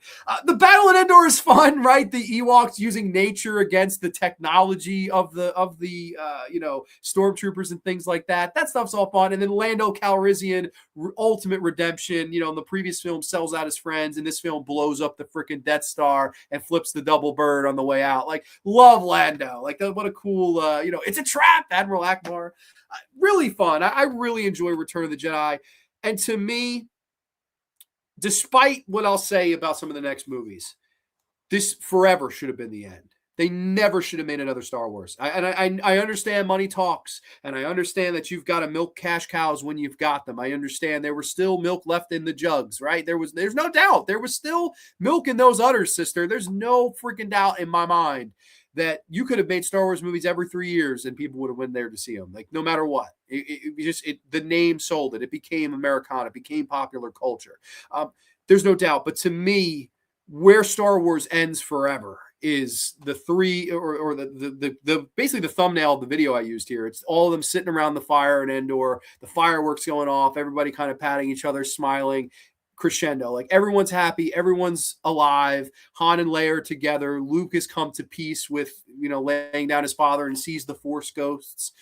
Just beautiful. The Korch clan are also alive and well and happily ever after. Like, to me, that's how Star Wars ends. I don't ever think there should have been another prequel or sequel to it. It's a perfect ending, and for that reason, I think it's very, very close to being The Force Will Be With You Always, but it's The Force is strong with this one. I really think this is a good movie too, and I always have been a big fan of Return of the Jedi. To me, it's arguably the most kid-friendly. The Ewok thing really makes it child-friendly. Like, I could see kids liking this one the most. So, I don't know. That's just my opinion. But let's see what y'all have to say about Return of the Jedi, because I think this is a great movie as well. Let's see. My goodness, a lot of comments again. Yoda was in Soul Calibur 4. That's right. And Darth Vader was in the PS3 version. That's absolutely right. Return of the Jedi was the weakest, which I also saw. Weakest of the trilogy or weakest overall? That would be interesting if you thought weakest overall. Never heard anybody say that. I love all the fun characters in Jabba's palace. Yes, don't bother Jabba now. Like, I love that guy. Bib Fortuna was his name. The original title was Revenge of the Jedi. Thank you, Slasher Fred. You keep us on our toes. Trilogies usually are the weakest to me, but third round, why build another Death Star? Sort of like Dark Knight with another Joker being big. Oh, I don't know about that.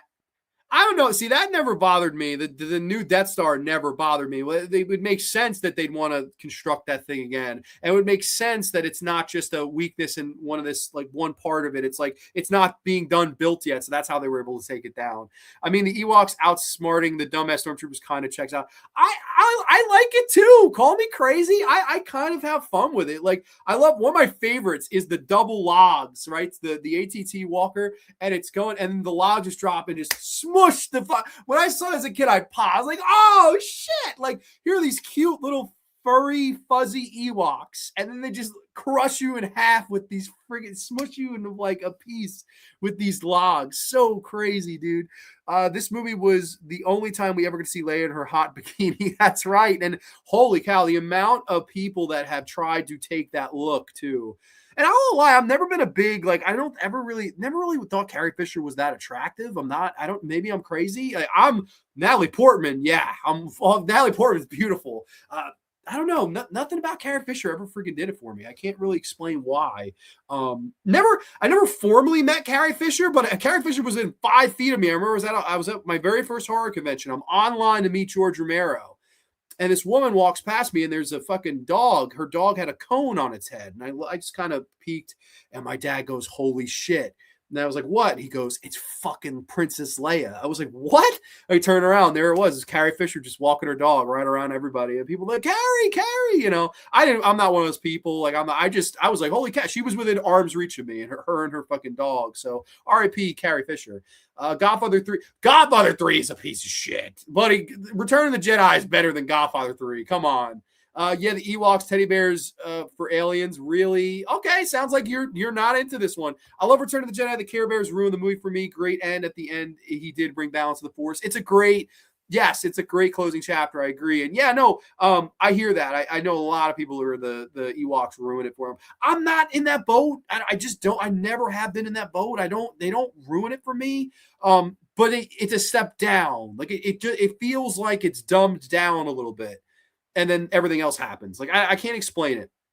So David Fincher started at ILM, then doing speeder bikes on Endor when he started his career filmmaking. I didn't know that. That's interesting. Merchandising was at full stream at the time of Jedi Good Times. Oh man, and that's the thing with Star Wars too. And I have a ton of the toys to this day. Is the toys and the action figures and the market and like all that stuff. My God, as far as collectibles, I don't know if there's a bigger movie franchise than the collectibles. Like there's a great place that it's not too far from where I'm at. They have all these great Star Wars replica lightsabers and they have everything. I mean, it is incredible. You go there, you could be a millionaire, go there and not have enough money for some of the shit. Like it's insanity what some of it costs. James Abernathy, all the way from the UK, is here but sleepy. Always love Return, all the set pieces, the redemption arc for Vader. This is my favorite Star Wars. You know, I don't know if Jonathan's still here, but I know it's Jonathan's dad's favorite one. I remember that was one of the first times I ever talked to Jonathan's dad, and he says, "You're a Star Trek guy," and I said, "I'm more of a Star Wars guy." And he said, "Oh, what's your favorite?" I said, "Empire." I said, "What's yours?" He said, "Jedi." And I went, "Really?" I was like, "Sit down." And we started talking about it. I always remember having that conversation with him. Because it's rare that somebody would say that's their favorite, but I like it. I think it's nice. Like it works as a favorite. I could totally see it. Like the kid in me, it's one of my favorites. Before they took over the franchise, Disney had their Star Tours ride, and they had the 3D short film Captain EO, and in 1979 made the Black Hole. I remember going to the only time I ever went to Disney, and I had a picture. I posted the picture up. I was like 9 or 10. It was right when I started getting into Star Wars, and they had all the Star Wars stuff there. And I remember, they had the simulator ride. It was like you're on a spaceship and you're like trying to avoid. You're not actually going into an asteroid field. You know, you had that whole thing. That was magical stuff, man. I'm happy I got to experience that. Have you ever heard about the really random character called Yak Face that's in this movie? He's probably one of the rarest action figures of all time. Fun story to read about. I've never heard of Yak Face. That's pretty funny. Yak Face is a highly collectible figure. Who knew? Luke trying to drag Vader off the ship was such a good scene. He's didn't save his body, but he helped save his soul and bring him back to the good side. Yes, that's a great way to put it. He couldn't save his body, but he saved his soul. That's a really nice way to put it. It's heartbreaking. Like once, and it's what's so beautiful about it is to me is you see this mask, you see the Darth Vader mask and intimidation and the opening scene of the original Star Wars, how he boards that ship, how badass and legitimate and a presence that he brings, right? And now we see him for what he really is, this broken down old man who's demasked and scarred and burned and tell your sister you were right. You know, it's a really nice, it's well done, man. Anakin Skywalker is a great character. Star Wars has been referenced many times in movies, TV shows. Of course it has. It's Americana. Really wish Lucas would have left this one alone. Original Max Rebo band, the ending Ewok song is greatly missed. Yeah, I mean, this is one, of course, that was no stranger to being taught. And then somebody mentions it right here too. What was your opinion on switching Anakin to Hayden Christensen, the remasters? I personally hate it. I mean, I wouldn't say I hated it. Honestly, the first time I saw it, I was like, huh? I was like, what? Was that always there? And I remember freaking out. I was like, dude, am I seeing things? And then I was like, okay, wait a minute. The despecialized version, it's not Hayden Christensen. But I don't know. That, to me, it doesn't bother me as much as some of the shit in like New Hope. Like the adding of Jabba, like that's terrible. The Greedo thing is terrible. Like, I don't know. It is what it is. Doesn't bother me. It's actually, when I first saw it, I marked out. I was like, what the fuck is this? Lucas wanted to make more Star Wars films and he was waiting for the technology to improve. That's right. Didn't they impose Ewan 2? No, he has a voice in the last movie. Bib Fortuna, yes. Okay, let's go through these a little bit quicker. Dr. Howdy 6664, John, beautiful man, Grande. What up, Graveyard?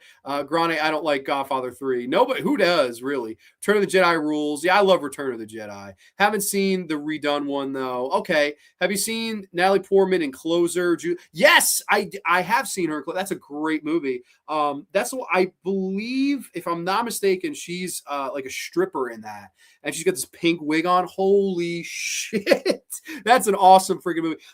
I always like Natalie Portman just as an actress. I think she's tremendous, and her acting in the prequels is not the fucking greatest thing ever, but is a good Mateo. Imagine just cracking an Ewok over the head with a rock, then wearing his skin as that. Jesus Christ, what?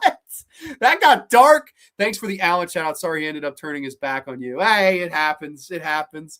He pulled the Darth Vader. I was the Emperor to him. He took me and just choke slammed me to the Death Star base, man.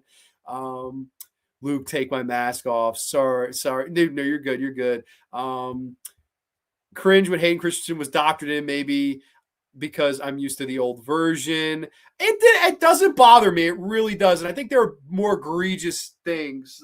It's not good. But I don't like. I didn't see it and go like I didn't get fucking mad either. Like it's one of those things. I'm biased. I don't mind minding.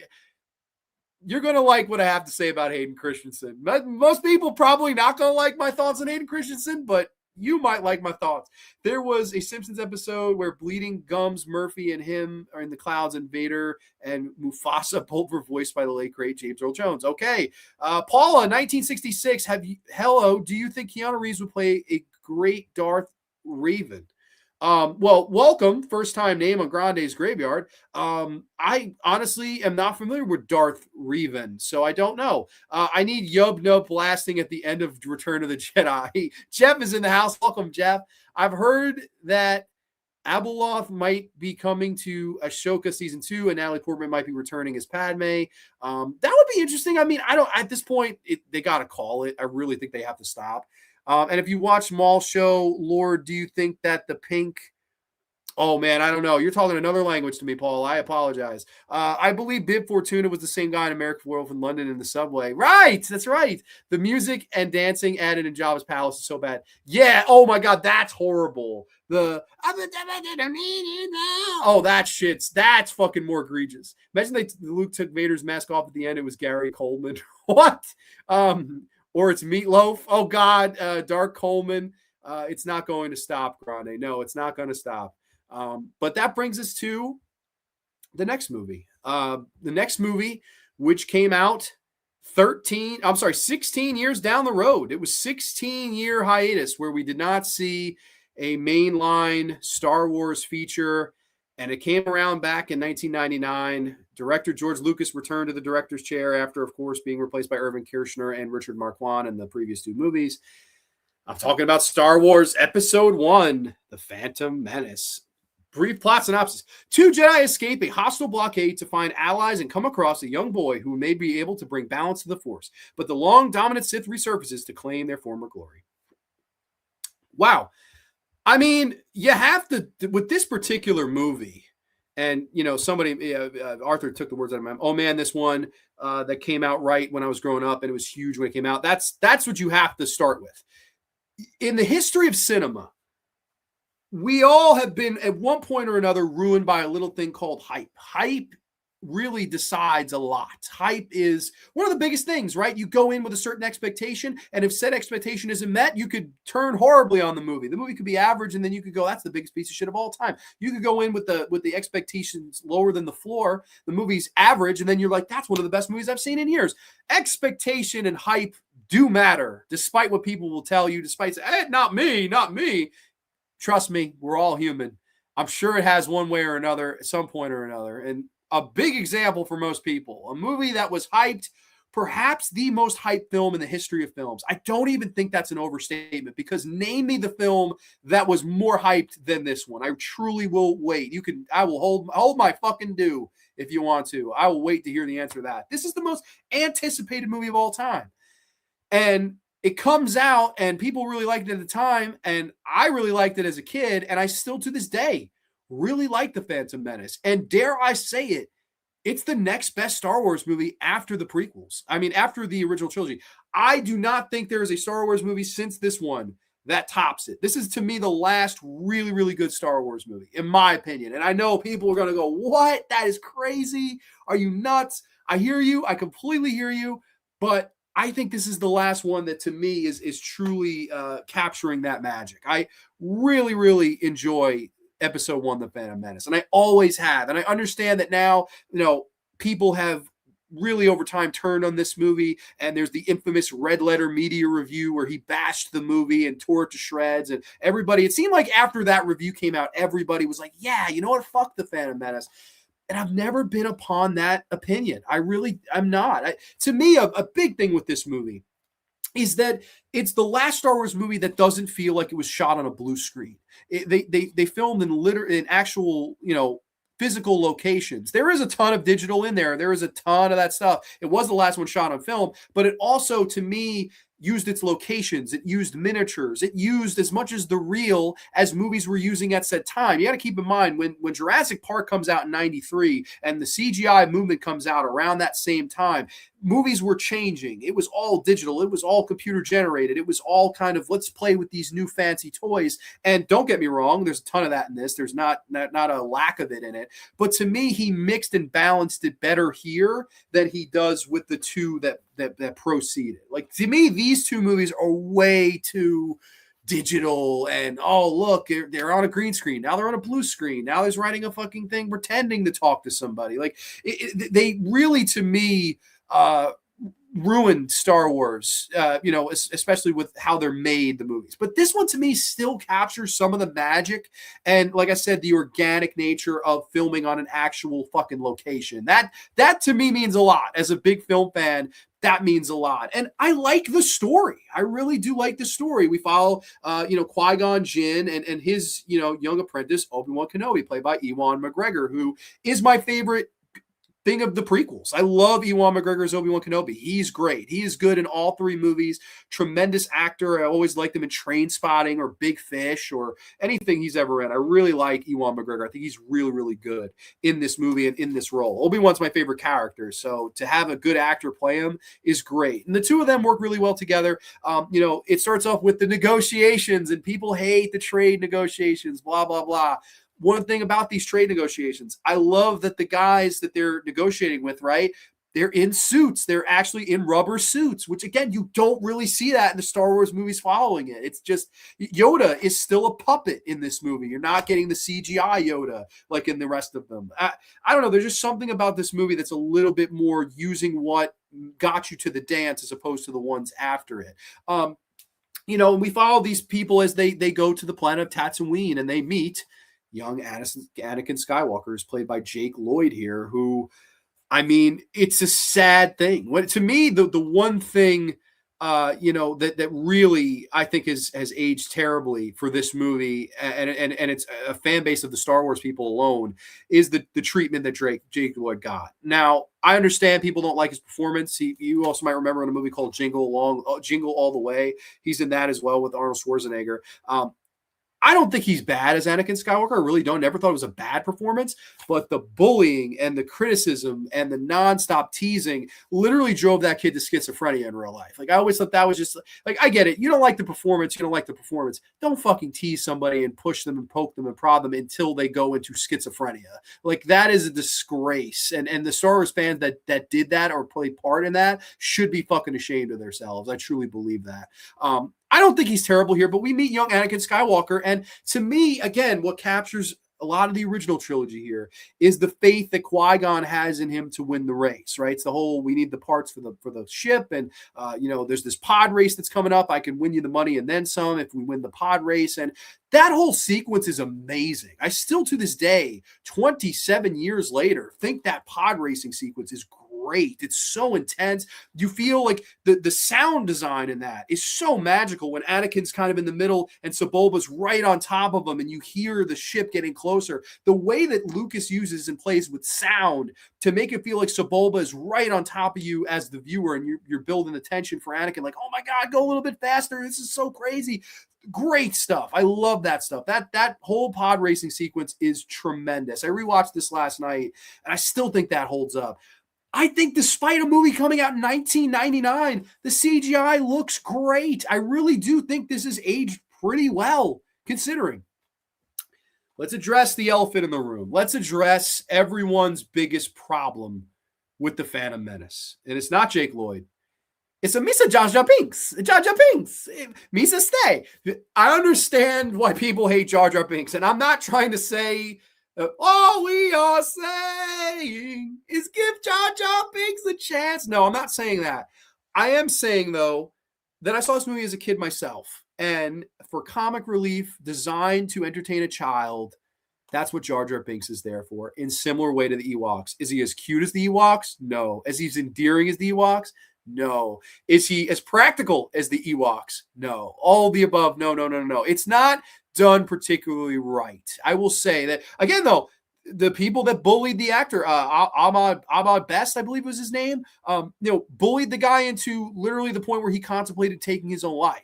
That's too far. You're not a fan at that point. You're a fucking loser if you fucking bully somebody to the point of literally making them contemplate suicide. That's disgusting. And then people did that too to this poor guy.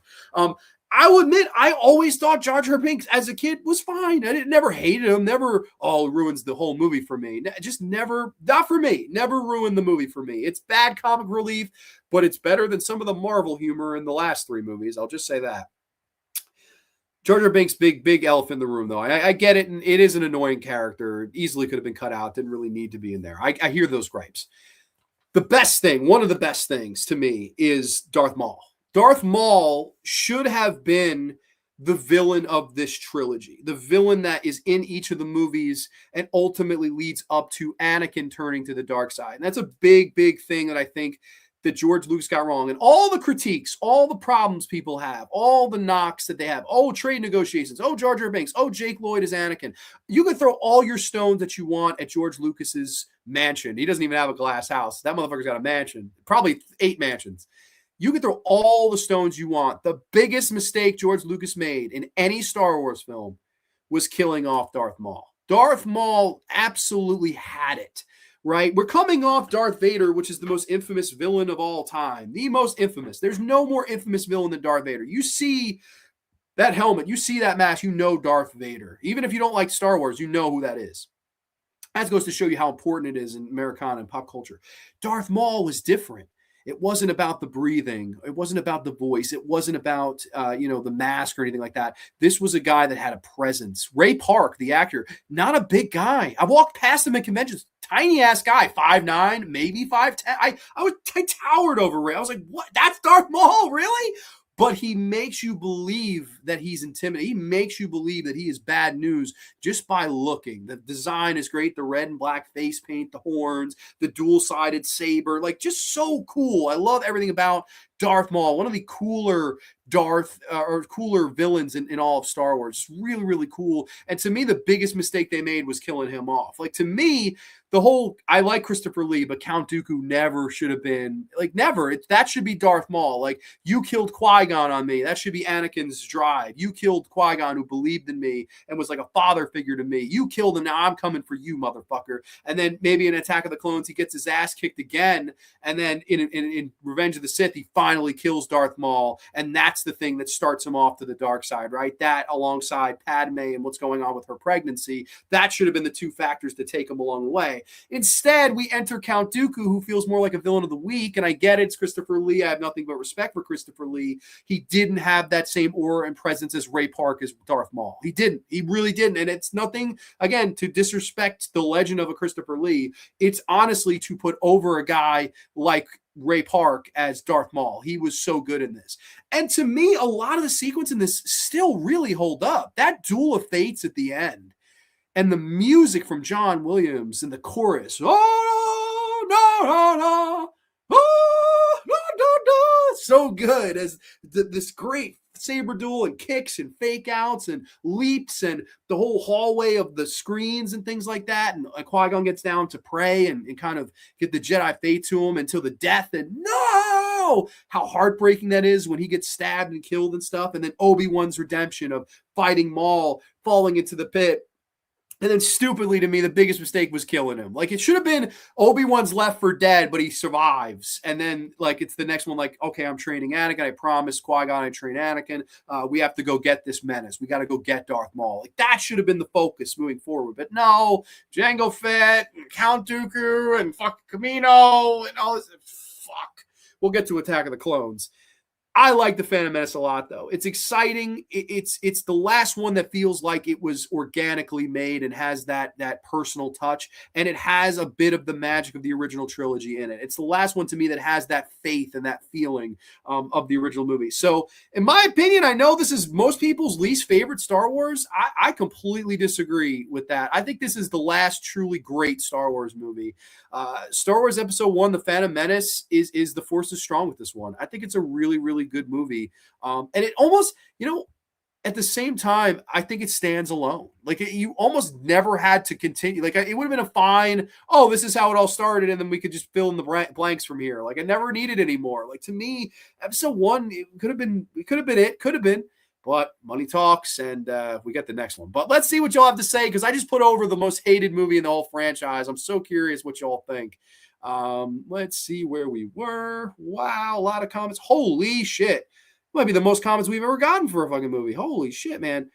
The only good thing about Phantom Menace is the pod race Jar Jar Binks is deathly cringe. I really like Phantom Menace. Yeah, I remember how big of a deal it was when it came out. Yeah, there's no understating that. Like it was huge. I love Episode 1 too. I have major nostalgia for it. It has awesome lightsaber battles. Darth Maul is a beast. Yeah, I'm with you, Heather. I'm completely with you. Like I will say, like, I wish I could have been a part of that. Like, part of me wishes this 29-year-old me could have seen the movie with all the hype and stuff like that. Would I still feel the same way? It's a very interesting question to ask. I think so, because honestly, it wasn't really, the majority didn't hate it when it came out. It was over time where people were like, wait a minute. Hold on. Like it was like people said, hold on, these suck. And then people kind of just banded together. And that was the cool thing to do, was to hate these prequels. And that's fine if you do. I don't like all the prequels. We'll get into the next one. Maybe because of my experience with the previous films. A lot of people were disappointed that it wasn't exactly like the original trilogy.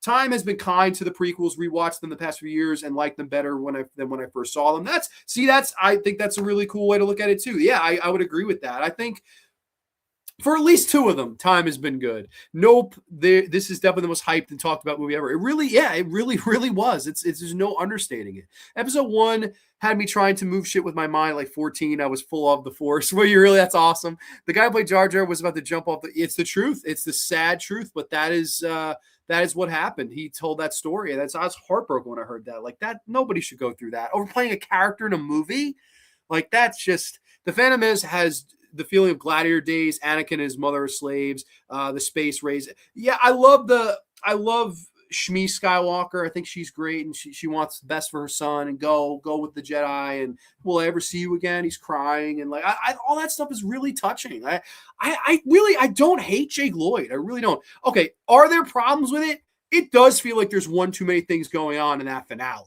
Like I don't think Anakin needed to blow up the fucking space station. I don't think we desperately needed the Naboo fight with Jaja using the booba and missing the have a booba. I don't know. One of those two things could have been cut, but there's the famous, and I don't know if people like documentary.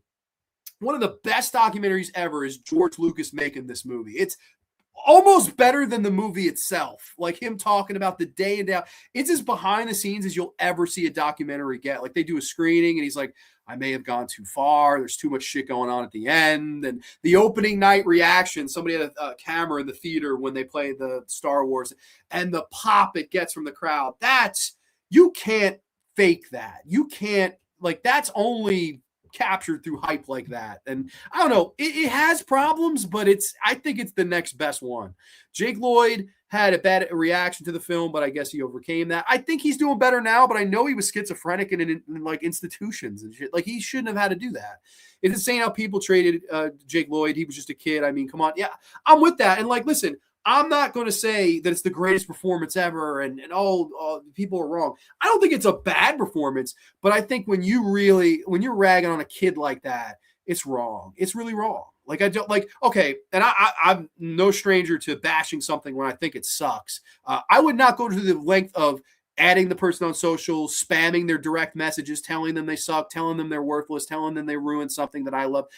You have problems if you do that to people. Like, you are not a fan, you are a fucking asshole if you do that to people. Like, you're entitled to your opinion on the guy, on unpopular to what many think now too, where, oh, if you have an unpopular opinion, you shouldn't say it. That bullshit. You're entitled to your opinion. Don't be an asshole about it though, like all these other people were to poor Jake Lloyd. Exactly, Iron Sabbath, that poor child, he really did. It's sad. It's really sad. I agree. The pod race is still really good. It's still like exciting and holy shit. And the Tusken Raiders shooting, and no wonder he fucking hated the sad people. They were shooting at his ass all the way from the first movie. Forgettable except the pod race. Absolutely. Okay. I think Sam Jackson was great in the prequel trilogy. Well, I got the Sam Jackson saber right here. I got it. I got the purple saber. This treaty is over, motherfucker. I don't know. Ezekiel 25:17. I remember being disappointed as a kid when it came out. It didn't feel like Star Wars to me, but it grew on me over time. That's interesting. Okay, I'm curious because I know, like, it's so different to discuss it with the people that were there. Like, I was 2. I had barely fucking walk or wipe my own ass. I probably, that's around the time you get potty trained. I don't know. I really couldn't even tell you if I was potty trained by the time this movie came out. I have no fucking clue. But I'd like to talk about people that were there. It's so different than from secondhand. I can only tell you what I see and have heard. Saboba, the cheat. Yes, that's Saboba. And the Darth Maul fight is one of the most epic of the franchise. It's the best choreographed saber duel there ever was. Like, I personally like the Bespin Luke Vader fight, though. That's my favorite, just because it's so intense. And then the motion of the Return of the Jedi fight is the second. But this is, as choreography goes, they never top this. It's so good. Liam Neeson, the perfect Jedi. I love Qui-Gon Jinn. He had to die in this movie, but man, Darth Maul killing him, it should have meant more. Like, Darth Maul should have been in more of the movies. Probably only comparable to Empire Strikes Duel. Yeah, no, I'm right there with you. I think it's a great fight. Ewan McGregor is a good actor, but all these actors so wasted. I mean, I hear what you're saying. I know George Lucas, like, a lot of them are very monotone, right? For example, Natalie Portman is very monotone. Jar Jar Binks, I need your help. Like, it's like, lady, take a Xanax, take something. Like, holy shit, she's so robot in it. It's like, lady, what the fuck? Did you just wake this bitch up and just put all this makeup on her fucking face? Jar Jar Binks, like, she's my decoy. She's Sabe. Like, buddy, what the fuck?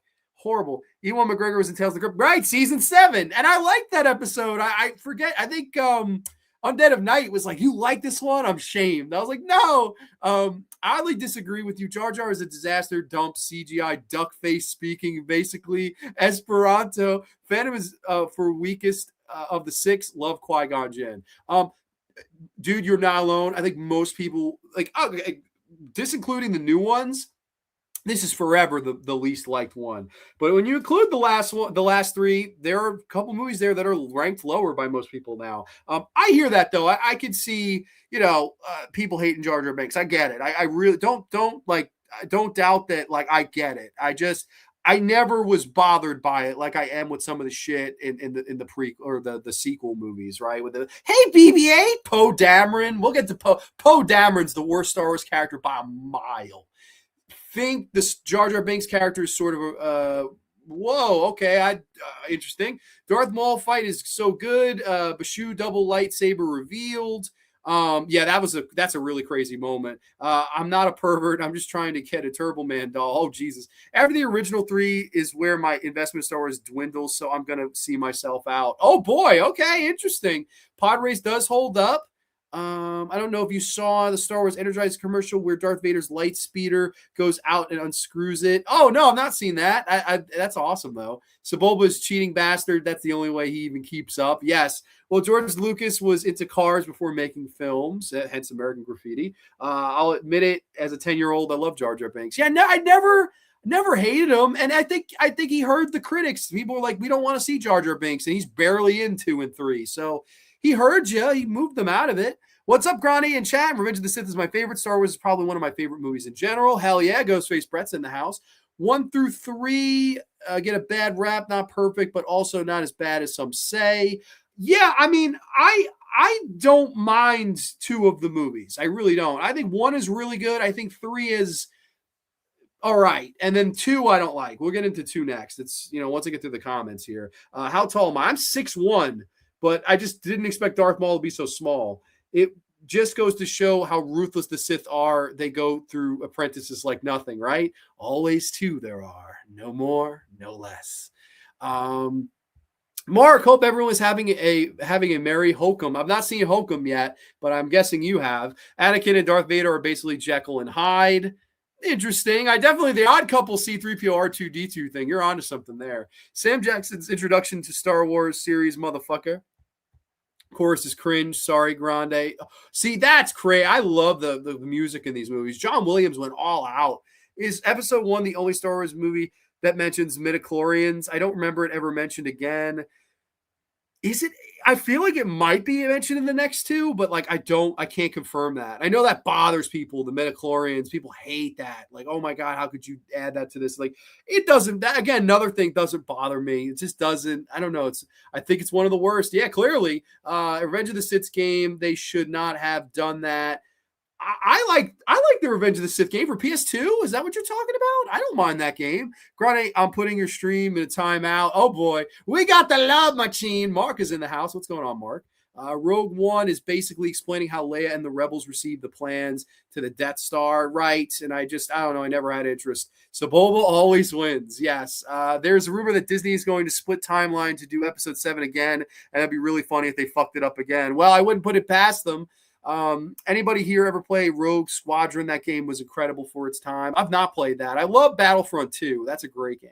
You didn't notice it, but your brain did. Oh boy. The Ewok movie is probably the best. Stukas Dive 3071. Now that is a fun hot take. I love that. Which one though? There's 2 Ewok movies, aren't there? Grande, I think I tried to convince myself the Phantom Menace was good when I originally saw it. Yeah, a lot of people have said that too. A lot of people said that they pretended they liked it and then it didn't. I've never done that. Like if I hate a movie, I will just be like, I hate it. I don't care what anybody says. Like never ever. But yeah, a lot of people I've heard say that as well. Geared towards kids. It's definitely more kid friendly, like Return of the Jedi in a way. Now this is pod racing. You just basically described that Instagram community with the mob mentality of gang up on one thing with ruthless aggression. That's the world we live in now. It sucks. It really sucks. It's like perfect example. And I'm not going to try to piss anybody off with this or anything like that. But there was the whole Quentin Tarantino thing with, he said he thought Paul Dano sucked and he's the worst actor in SAG, blah, blah, blah. He was sort of an asshole about it, but he's entitled to his opinion. If he doesn't think Paul Dano is a really good actor, he's entitled to fucking think so. That's his opinion. All those people, you can't say that. You can't say that. You can't say that. Like, no. Just because he disagrees from your opinion doesn't mean he can't say that. It's his fucking opinion. Did he go a little far? Yeah, he did go a little far. And were the memes funny? Yes, they were. I just think that like that now is a big thing. If you go against what the majority says, they will jump in your DMs and tell you you're worthless. And I'll quote Obi-Wan Kenobi, only a Sith deals in absolutes. I'll leave it at that, Mr. Zetro. Star Wars can be seen as influence to Guardians of the Galaxy. Yes, Guardians of the Galaxy is huge Star Wars vibes. I think that's why Guardians of the Galaxy is so good. You're making me laugh. What did I say? Yeah, I felt Phantom Menace more modern than the original trilogy, which makes sense because of the advance in technology, but I always felt the new trilogy should look more primitive, if anything. Yeah, no, that's a good point. Execute Order 66. Misa Jaja Binks. The first Ewoks movie is legitimately my favorite Star Wars film. We have 2 people saying that. I know what you're saying there. I agree with you. The Ewan Crypt episode is good fun. I like that one too. I don't care what anybody says. That's a fun episode. But I'll tell you what's not a fun episode is the next episode. Episode 2, Attack of the Clones. Brief plot synopsis.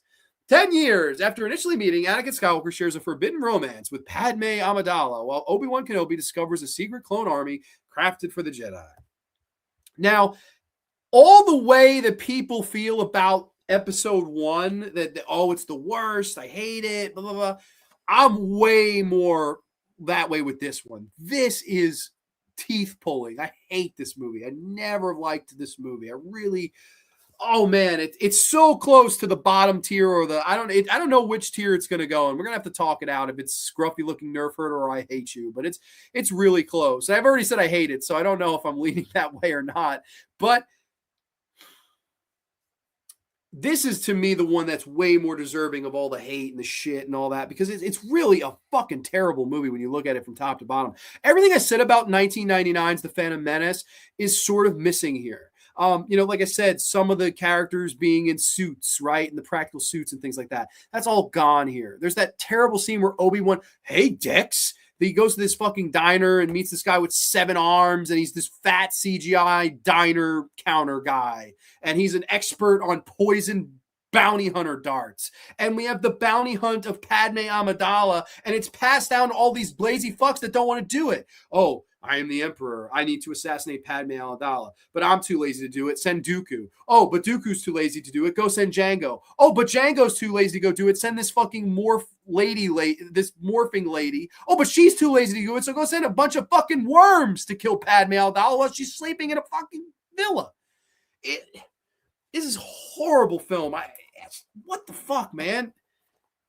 The whole idea of, oh, there's a clone army, and that's the origin of the stormtroopers, and they were clones before they were stormtroopers, hence the Clone War line and A New Hope and stuff like that. And the planet of Camino, where it's just raining. That's the planet. It's a bunch of platforms, and it's raining. And that's the imagination that's used in a Star Wars film for a planet. It's fucking raining. What? What the fuck? What? Horrible. You have Jango Fett, the father of Boba. We see Boba Fett as a kid here. Papa, Tom Wease here. Get the fuck out of here. That's not Boba Fett. Are you kidding me? See, I take way more offense to this fucking kid being Boba Fett than Jake Lloyd being Anakin Skywalker. My God, what the fuck? Why did I ever have to see Boba Fett as a kid? Oh, he's in blue pajamas. Fuck you. You shouldn't have been in green pajamas, just for crying out loud. I don't know. Just a terrible movie. This is, let's have Anakin, our young Padawan kid who's just learning, who's inexperienced, who makes dumb decisions, who has the Padawan braid. Let's have him go on a mission where he's protecting someone who everybody in the dark side of the Force wants to murder and kill. Let's not send any of our established Jedi masters. Let's have them all sit in a fucking room and look at each other on holograms and talk about big words like shallow and pedantic and asshole and dick shitter. And they're sitting around these rooms. Oh, yes, I think you're ready for the trials. Oh, my name is Coyote Mundi. I have a bunch of balls on my head. Are you kidding me? With these dumb, pretentious fucks in the Jedi Council circle each other, the semicircle, jerking each other off in this fucking room with holograms and shit. Horrible. Let's send our inexperienced Jedi, who's hornier than a fucking 15-year-old boy who just hit fucking puberty. Let's have him watch Padme Amidala on this beautiful romantic planet. And every time Padme in this movie wants to reject Hayden Christensen, she comes out dressed like a fucking whore. This ain't Star Wars. This is Star Wars. Star Wars, nothing but Star Wars coming to blow you. Get the hell out of here. She's like, Anakin. It's like, Anakin, I can't be with you. Look at my fucking yets. Like, lady, put those goddamn yets on a leash. This kid is like 20 years old. And you're like, we can't be together. Can you help me with my bosoms? Buddy, put those bosoms away. Like, you can't tell me that this lady was trying to avoid seducing this guy when every single time she'd come out and be like, hey, baby, come on. Are you kidding? The love story stinks. These two did not have any chemistry whatsoever. And again, elephant in the room, this time is Hayden Christensen. What do I think of Hayden Christensen? Everybody hates Hayden Christensen. He sucks. He ruined the franchise. Mannequin Skywalker, a lot of people call him.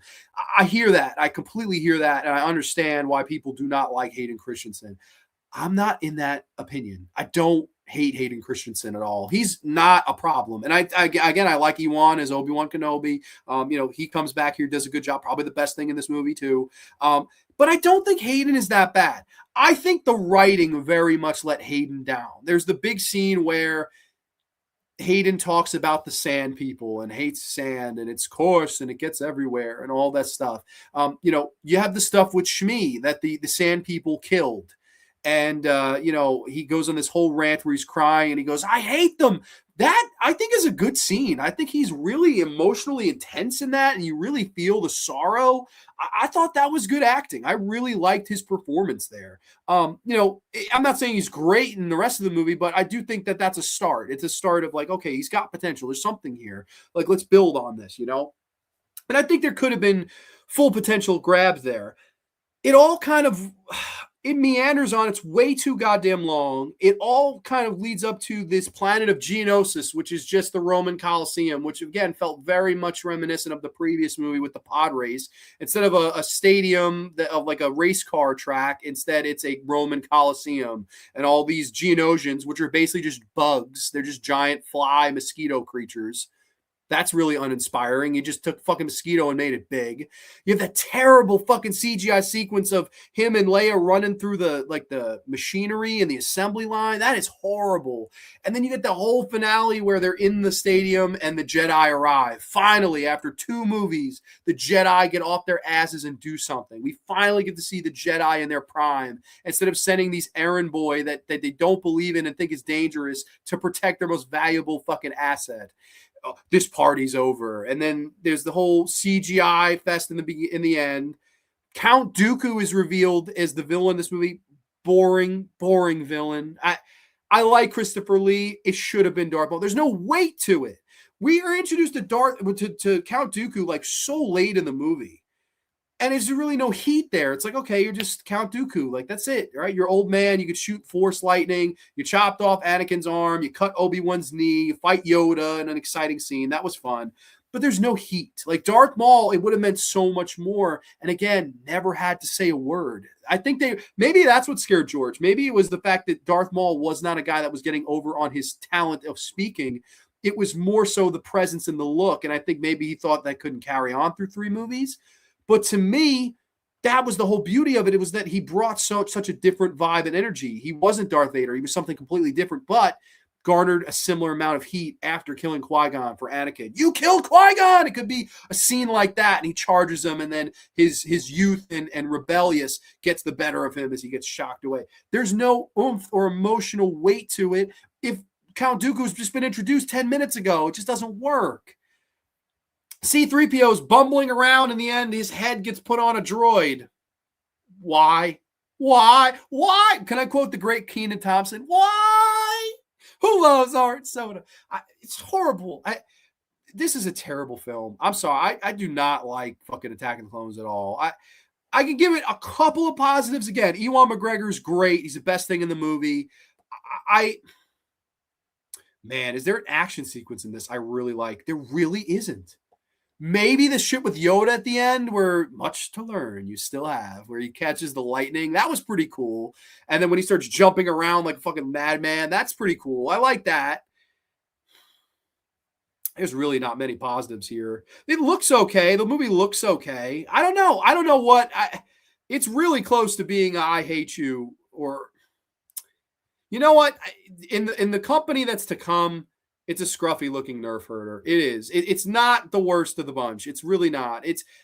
I will say that the biggest fan that Attack of the Clones has is those terrible fucking sequels. I really will say that, because as bad as it is, it's not as bad as those. Clones I can barely remember. I wish I could barely remember it too.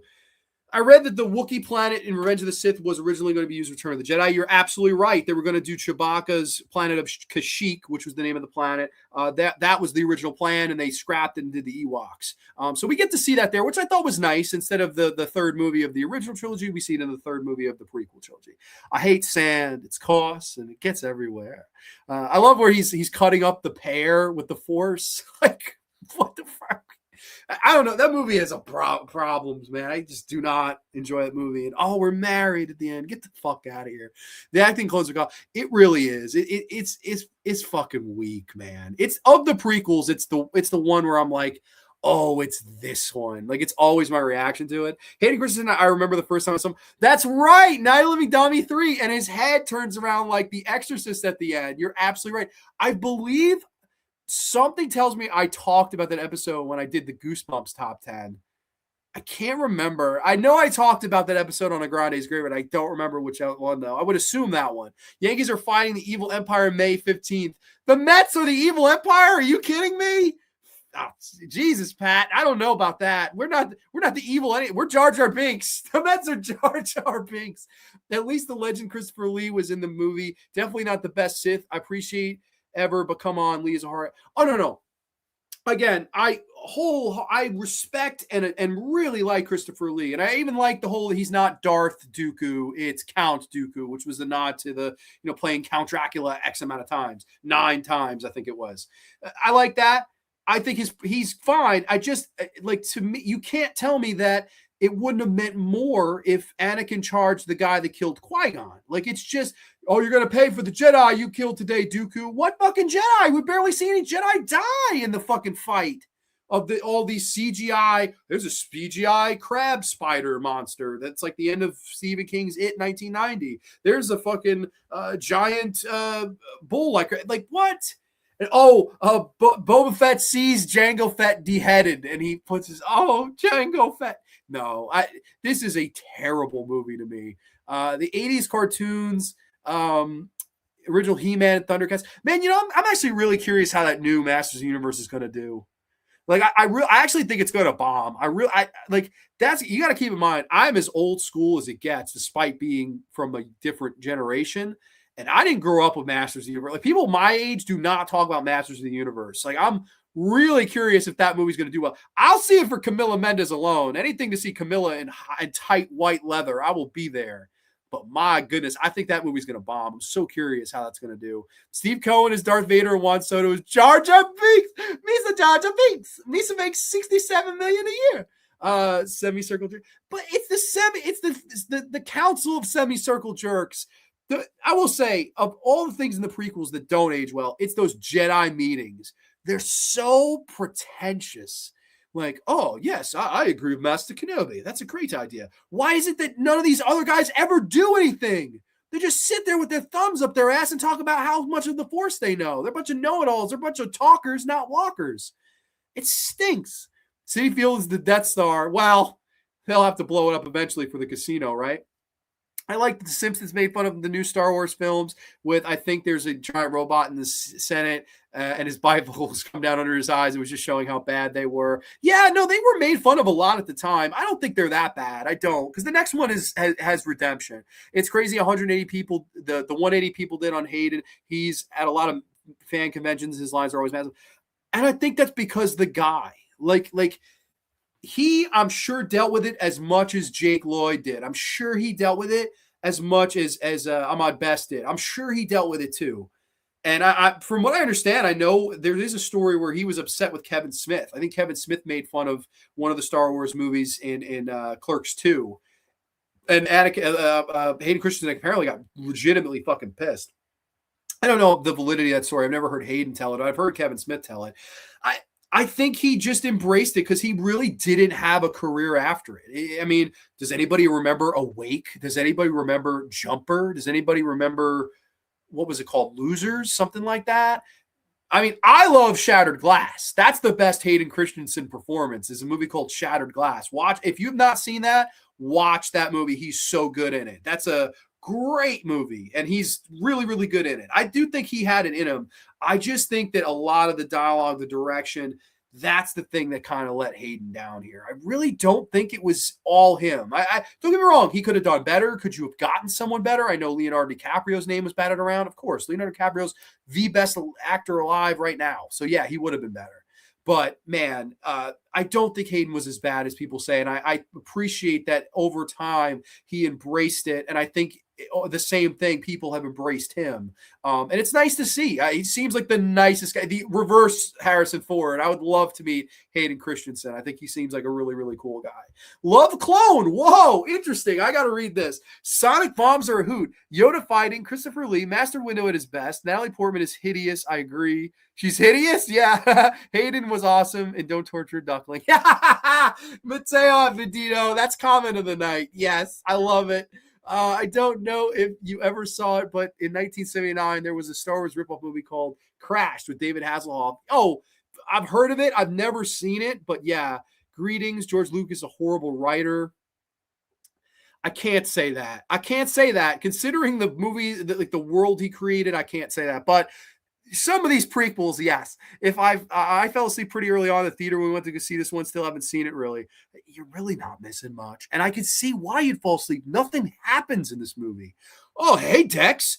Depends. Depends on what, Dex? Depends how good your manners are. Get the fuck. This is horrible. Christopher Lee is great but forgettable here. Yeah, and it's funny because I had the Count Dooku saber with the curved handle. I thought that was so cool. But no, yeah, I'd have to agree. Grande's the Emperor tonight. Oh boy, Christopher Lee's a legend. The guy made metal albums in his 80s. Oh, I love Christopher Lee. That's right, Christopher Lee of the legendary Hammer Horror Grande, legendary. Yes. In Revenge of the Jedi, when we finally see Anakin and his Revenge of the Sith, you mean? Darth Vader's suit, and he breaks through the machine. It's an homage to the horror of Frankenstein, which also has Dave Prowse. I remember Jumper. Okay, so you do remember that. Never ask the question if someone remembers it, because then somebody will be like, I remember. Pepperidge Farm remembers. I've heard Hayden lives on a farm in Saskatchewan now. Lives a very cool. Does he really? That's awesome. Saskatchewan. Excuse me. Life as a House. He bangs his girlfriend's mom. It's a classic. I've never seen Life as a House. What? So Hayden Christensen fucks his girlfriend's mom in a movie called Life as I've never even heard of that. Christopher Lee was great in the Bond film Man with the Golden Gun. No actor could have saved that Lucas script. That's not a bad point. I have heard Hayden lives in a farm in Ontario now. Okay. Correcting myself, it's Ontario. Okay, no worries. Oh yeah, Life as a House. I think I remember seeing it. I've never even heard of it. This is a scruffy looking nerf herder, though. I do not like episode 2.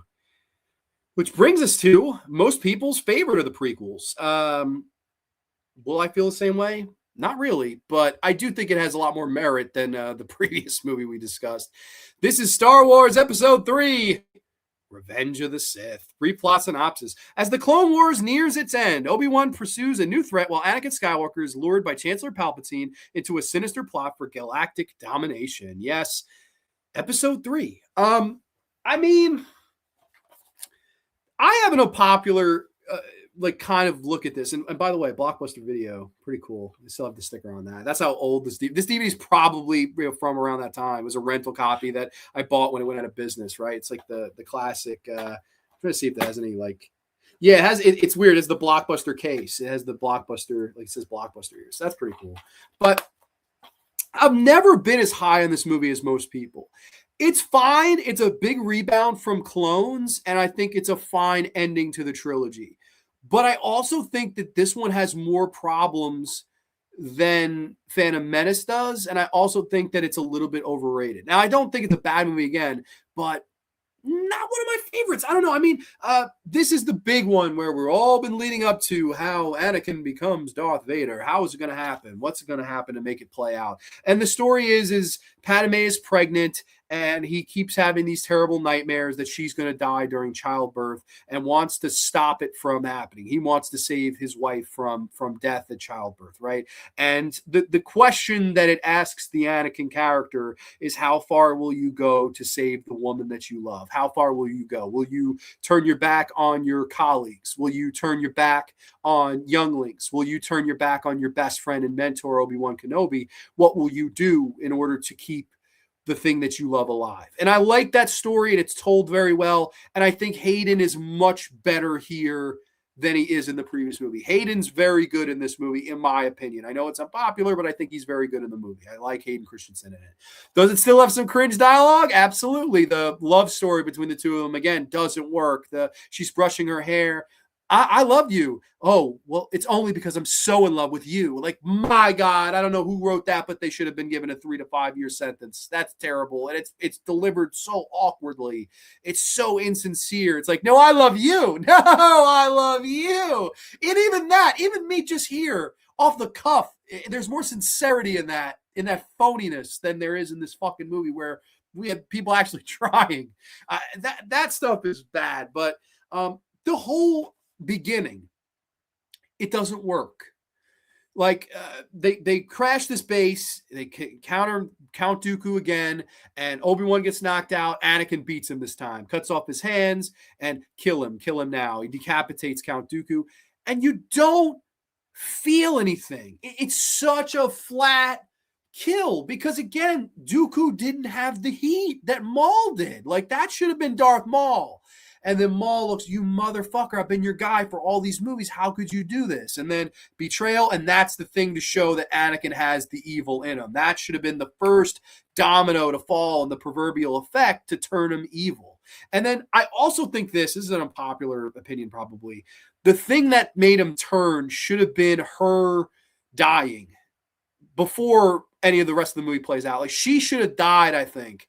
And that's the thing that sets him off. Like, she's dead. I lost her now. Now I have nothing. Maybe he doesn't know the kids were born. It somehow kept the secret from him. And then he turns evil and turns on everybody. That to me would have been way more compelling. Like, I lost her. I lost her. I lost her, right? Similar vein to the Doc Ock arc in Spider-Man 2, right? I lost my wife. I lost the experiment. I lost my reputation. I lost my dream. There's nothing left now but to try to do it all over again, try to recapture it all again, right? Turn evil. That to me is what totally should have set him off into the dark side.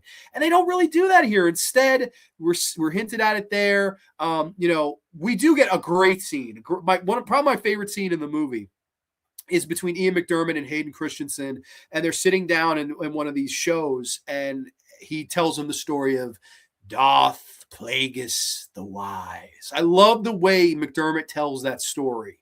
That to me feels Star Wars 101. The way he tells it, the way it's delivered, it's so fucking good. It gives me chills when I see it. He tells the story of Darth Plagueis the Wise, who could save people from death, the ones he loved from death, but not himself.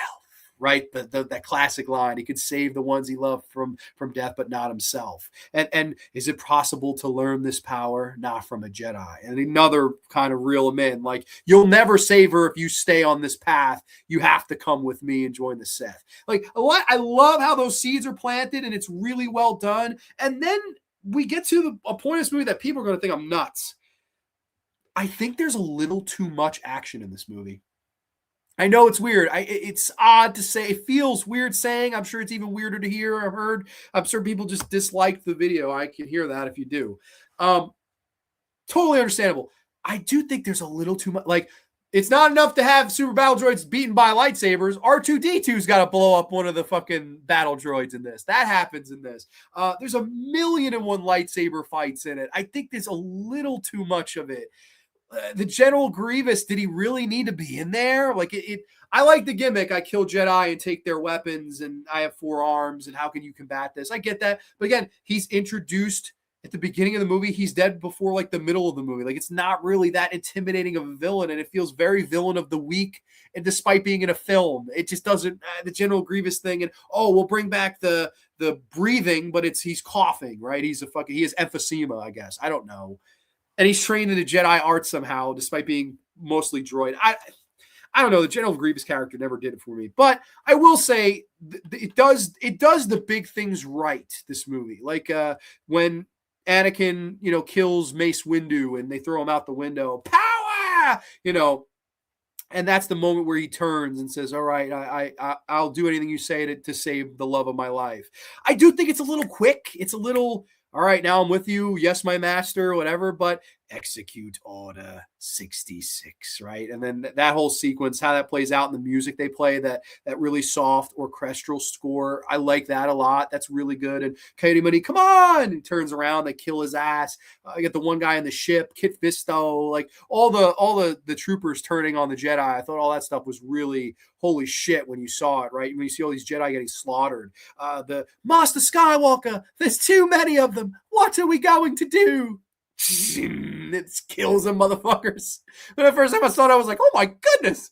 But again, they were wise not to show it. We didn't have to see younglings getting chopped in half with lightsabers. At least I didn't have to. It all leads up to a big double lightsaber duel. It's Emperor versus Yoda, and it's Obi-Wan versus Anakin and Mustafar. The Emperor Yoda one is fine, but it is what it is. Like, to me, the one that meant everything and the thing you were building up to is the finale, the battle with Obi-Wan and Anakin, right? Where Obi-Wan confronts Anakin and Mustafar, a planet of lava and stuff like that. And I think it's fitting to their friendship, right? They had a great master-apprentice bond, but even more so, I think they were almost like brothers that weren't blood related, right? These were two that really bonded and grew friendly. And they may the force be with you, Master, and also with you. Like they had a good chemistry, those two. I almost think his chemistry with fucking Obi-Wan Kenobi is better than it is with Padme Amidala. It really is a better chemistry. They just work better together. And to see that friendship go up into literal and proverbial flames on a lava planet, I thought was good storytelling. It's a bit on the nose, but I like it. I think that was the way it should have been. And the whole, encounter at the end of my allegiance is to democracy. And if you're not with me, then you're my enemy. Don't make me kill you. And the whole only a Sith deals in absolutes, and I will do what I must. You will try. And then that great battle between the two of them at the end. And it's over, Anakin. I have the high ground. You underestimate my power. And I think it's a great story that Lucas tells of how pride comes before the fall.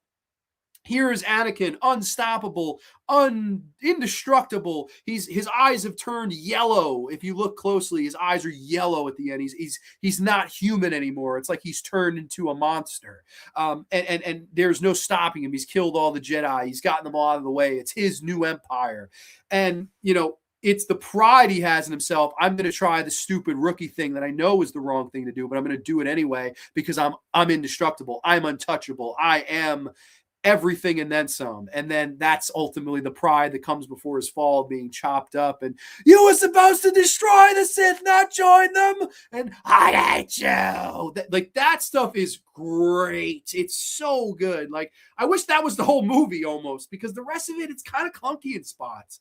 And then we see the birth of Vader as we see the birth of his children and the death of Padme Amidala, Luke and Leia. And we see that, Leia is adopted by Jimmy Smits of all people. Weird that he's in there. And, Luke goes to Tatooine and the movie ends, and it's the perfect full circle. I like the final act of it a lot. The rest of the movie, a little too much action, some really bad love stuff. I don't think the love stuff works. I think Hayden's good. I think Ewan's good. I think when you get to the end of the journey, it's okay. But when you're watching it, I have a lot of problems. I don't know. This is really tough to freaking rank, man. Where are we going to rank this? We have hello there, do or do not, there is no try, I hate you. I think it's going to go in hello there. I think it does the big things right, does the little things wrong. And I don't know. I think that's a big reason why I'm going to stick with hello there. It's like a B. I think that's about right for this movie. I don't know. I know that's sacrilegious. Most people love this movie. But let's see what y'all have to say. Where the heck were we? Yeah, he does. It's actually a classic, though. I've never seen that. I'll have to see that. I've never even heard of it. I love Shattered. I hope you've seen Shattered Glass. Have you seen this movie where Anakin is pulling a Finch from American Pie? I hope you've seen Shattered Glass. Friends of the Sith is probably my favorite. Most people feel that way, and I can see why. I think the action really helps it for people, whereas for me, it's almost too much. Like, there's not enough dialogue in it. Like, I think it's almost too overkill with the action. The end of him dying on the lava is so cool. It is. It really is. It's a cool origin story. And I know a lot of people hate when they hear James Earl Jones finally and Padme, is she all right? And no, I know people hate that. It never bothered me either. It is silly, but I won't lie and say it bothered me. Life as a House is a beautiful movie. Wow. I should have not reviewed any of the Star Wars movies. Life as a House is clearly the best thing ever involved with Star Wars. Was it the same blockbuster Randy Marsh bought? No, it wasn't. But yeah, maybe. Joe Grievous is incredibly cringe. Yeah, I don't really like that character either. Maybe the Wookiee planet is kind of interesting too. Kashyyyk is cool. I like the planets in this one. Utapau, Mustafar. Like, I like the planets in this one mostly. Ian McDermott telling the story, turning on his master is so good. That's the best scene of the movie. It's so, because it to me foreshadows everything. And I always got that vibe too. Like I've had people tell me that he's not telling the story of his own master, which I always got that Darth Plagueis the Wise was his master. I always thought that was the point of it, but people have said, no, that's not really what's going on. He's actually talking about a mate. Like, I don't know. I got the same thing. I always thought it was his master too. So you're not alone. 3 to 5. He should have got 3 to 5. I love you. No, but it's only because I'm so in love with you. Like, buddy, that is terrible. Agreed. Bad dialogue straight to jail. Send him off. Feed him 3 to 5 years. No chance of parole. The scene where Anakin's burnout body in the fiery planet is basically Star Wars' own version of hell.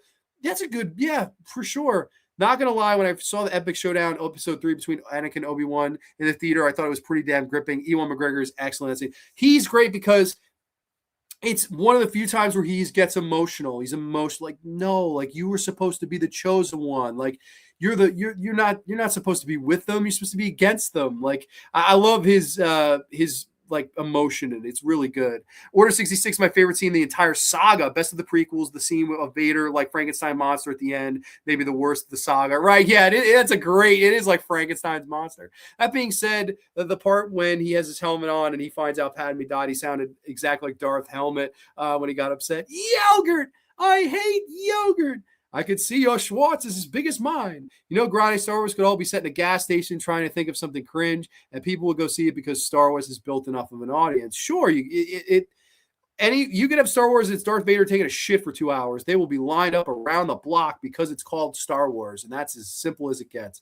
I read about the fight between Obi-Wan and Anakin for years, and it was just amazing to see how it came to fruition on the big screen. I love Revenge of the Sith in my top 3 Star Wars movies. It's a great movie. For Star Wars lore, this movie is hugely important. Ewan's acting at the end is great. You can feel his heartbreak completely with that. A final act is good. Somewhere in between, right, Grande? Yeah, probably a B. It's hello there for importance of the lore, in my opinion. Yeah, I'm with that. Hello there. I agree. Cheetah, Life is a House. Wow, Life is a House. The underrated movie of the day is Life as a House. Man, unfortunately, that's where the positives end of this episode, because we have an entire trilogy to talk about here, and it's hard for me to even distinguish them from one another. Like, that's how worthless I think these next 3 movies are. I don't know. I don't know how long this will go. I really don't. But I hate these next 3 movies with a burning passion. But it all started in 2015. It all started with Episode 7 of Star Wars, titled Star Wars Episode 7, The Force Awakens. As a new threat to the galaxy arises, Rey, a desert scavenger, and Finn, an ex-stormtrooper, must join Han Solo and Chewbacca to search for the new hope of restoring peace. Directed by J.J. Abrams, also known as, who I call him, Jar Jar Abrams. You hate Jar Jar Binks not as much as I hate J.J. Abrams, motherfucker. Not as much as... And to preface everything I say, I went, and there's a picture of me opening night of this movie. I remember it was my junior... No, I'm sorry. It was my first semester in college, freshman semester of college. I had a final the next morning, and then I was off for winter break. I went to the movies that night with a Star Wars beanie, a Star Wars lightsaber, my good buddy JP at my side. I was so excited. The line was out the door to go see this in the Seaford Cinema, which is a shithole. And it's out of business now. It's such a shithole, but it was my shithole. Seaford Cinema. So excited to see this movie. So stoked. And then all this shit came on the screen, and it ended. And I'll never forget where my reaction went was the people reacting in front of me, getting up, like smiling, like, all right. A lot of that reacting, and people like, yeah, let's see where this goes. Like, there was intrigue, and it was optimistic intrigue. And that's what I saw in front of me.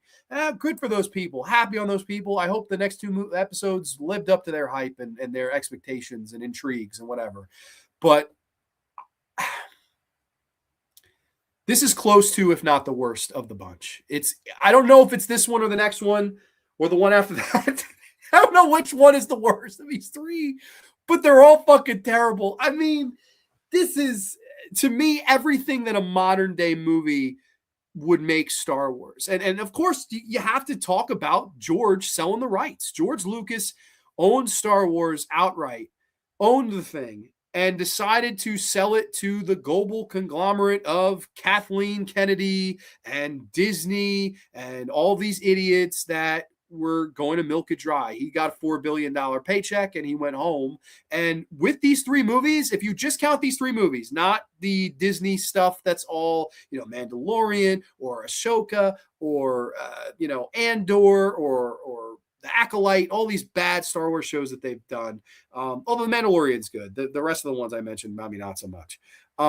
With that said, they made their money. They made their $4 billion back just with these movies alone. Not to mention Rogue One or Solo or, again, all the other things that they regurgitated out. You've got it to the point now where it's milked dry. It's a cash cow that has no more milk in it, and you're just milking blood at this point. It is blood money. that you're making this product with now. And there's no heart, there's no care. And the only thing that they had in their minds was fan service. Let's service the people that love the originals. Let's try to get everything in here that'll get them to come that love the original movies. Those prequels weren't well received. We'll get you Mark Hamill. We'll get you Harrison Ford, Carrie Fisher.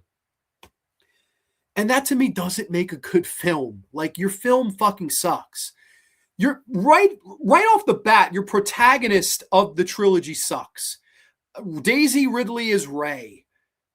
Very pretty lady, not a bad actress, not her fault. I don't throw fault at Daisy Ridley. She did the best with the shitty hand she was dealt. She was dealt 7-2 offsuit. If you play Texas Hold'em, you know that's the worst fucking starting hand you can get. She did her best with it.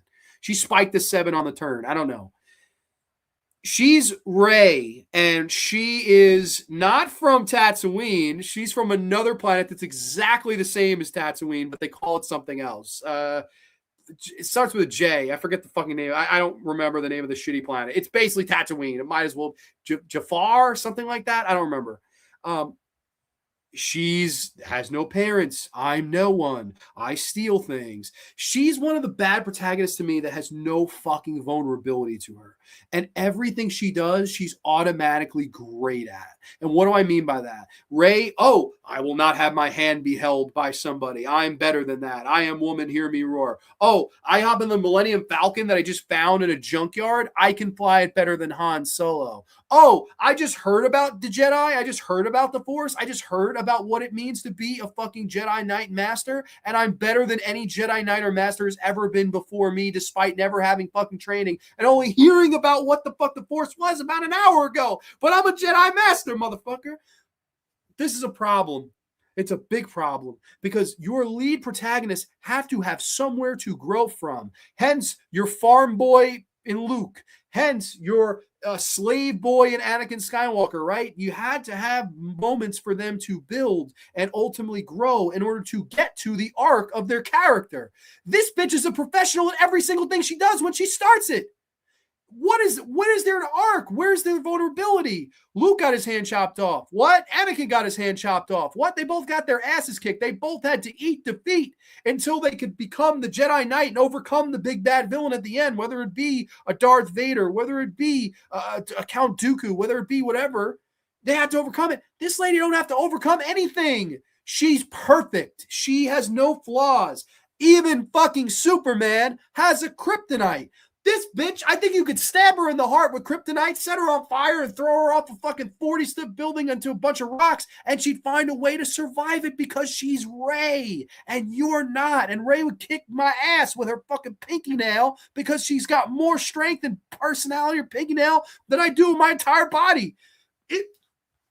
I hate this character. I hate it. I hate any character in a protagonist form that is perfect. I never make the wrong choice. I'm always right. I'm not stubborn. I'm pretty. Get the fuck out of here. You got to be kidding me. Biggest mistake they made of all 3 movies. That character never had to overcome fucking anything. And people go, well, you just don't like how they portray females in a strong manner. Horse shit. Princess Leia is awesome. She kicks the fucking ass. Padme Amidala, I would hop on the back of a CGI animal with her, and she got that half belly shirt on. I will watch her kick some fucking monkey ass. This lady, get the hell out of here. This sucks. You gotta be kidding me. And Superman had a weakness. This lady had nothing. It's terrible. It's a terrible character. Then you have the stormtrooper with the heart of gold. He's a stormtrooper with a heart of gold. I take off my stormtrooper mask. This is wrong. We shouldn't do this. I can't do this anymore. John Boyega. Well, let me tell you something, John Boyega. Again, he tried. They gave him a shitty hand. He's a morally sound stormtrooper that does not want to fight for evil anymore and takes his mask off and becomes a part of the journey. And then you have all these other shitty characters.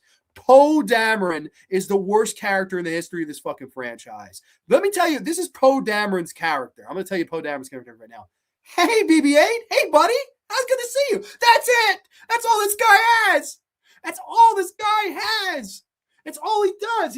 I'm a pilot, and I talk to BB-8, and I try to make it humanized because I call him Buddy. And it's my buddy. I have enthusiasm. Yay, I'm defiant. Fuck you. Fuck Poe Dameron and his ass. I do not like his character at all. He stinks.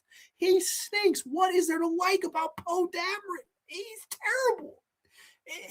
He has no personality. He's just, hey, I'm here to smile. Ha ha ha. What the fuck? What is there anything else to this fucking guy? Anything? Holy shit. Luke has gone missing. Luke ran away and doesn't want to be found. All they were missing was playing a fucking Avril Lavigne song. He was a skater boy. He said, see you later, boy. He didn't want to be a Jedi no more. Luke just went off into fucking obscurity because he opened a Jedi school and Kylo Crybaby Ren killed everybody. And oh my God, let's talk about the shitty villain. Kylo Ren, who fucking sucks. To me, when we were in the theater that night, opening night, he came out with the mask on and stopped the blaster shot. That was cool. You had presence. Okay, don't take that mask off. Let me fear this guy. Let's fucking be afraid of him. Nope. Whines, tantrums, takes the mask off, and lost every bit of presence and credibility as a villain that he ever would have had he kept the fucking thing on. It's as simple as taking the mask off and seeing Adam Driver's ginormous fucking nose. I'm Adam Driver, motherfucking, my dad didn't love me. Get the fuck. No, I'm sorry, Adam Driver. I'm really sorry. I should have made fun of his nose. I hope he never. I'm sorry. Your nose is fine, but your fucking character stinks. And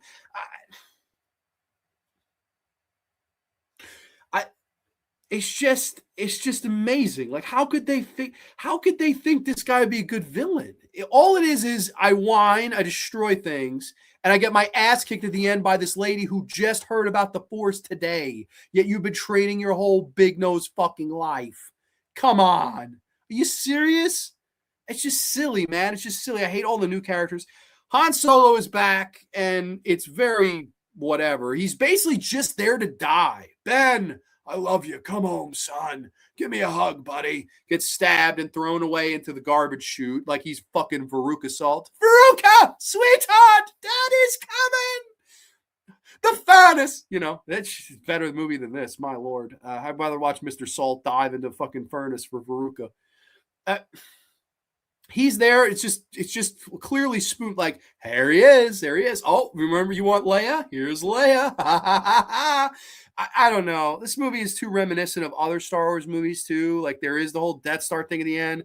Whereas in Phantom Menace doesn't bother me. This one, it does. It really just felt like we need a space sequence. Like, let's just have it blow up another Death Star. All right. The lightsaber duel stinks. The characters suck. The protagonists and antagonists suck. That's your problem right then and there.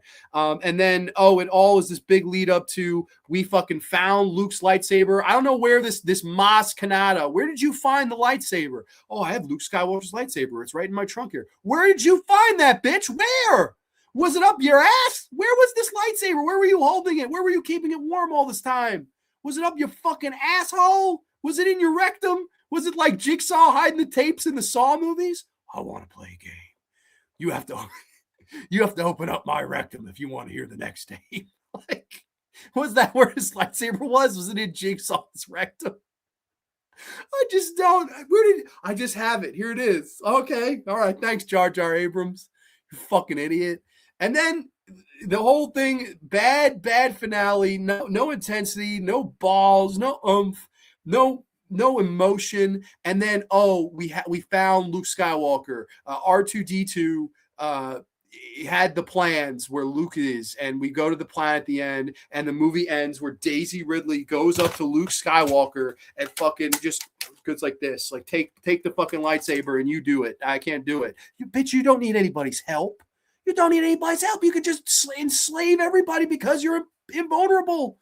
It's just nonsense. It's just nonsense. I hate this fucking movie. It's staying right here. It is a worthless movie. I hate it. I really, really hate it. I never thought I could hate a movie this much, but I hate it. I really do. It's like just worthless. Oh boy, here we go. Of 7 and 9, I think I've only seen 7. I don't know. I just never felt motivated to watch the other two. I had never seen 9 until this week, and unfortunately, One bad thing about the show is I had to watch episode 9.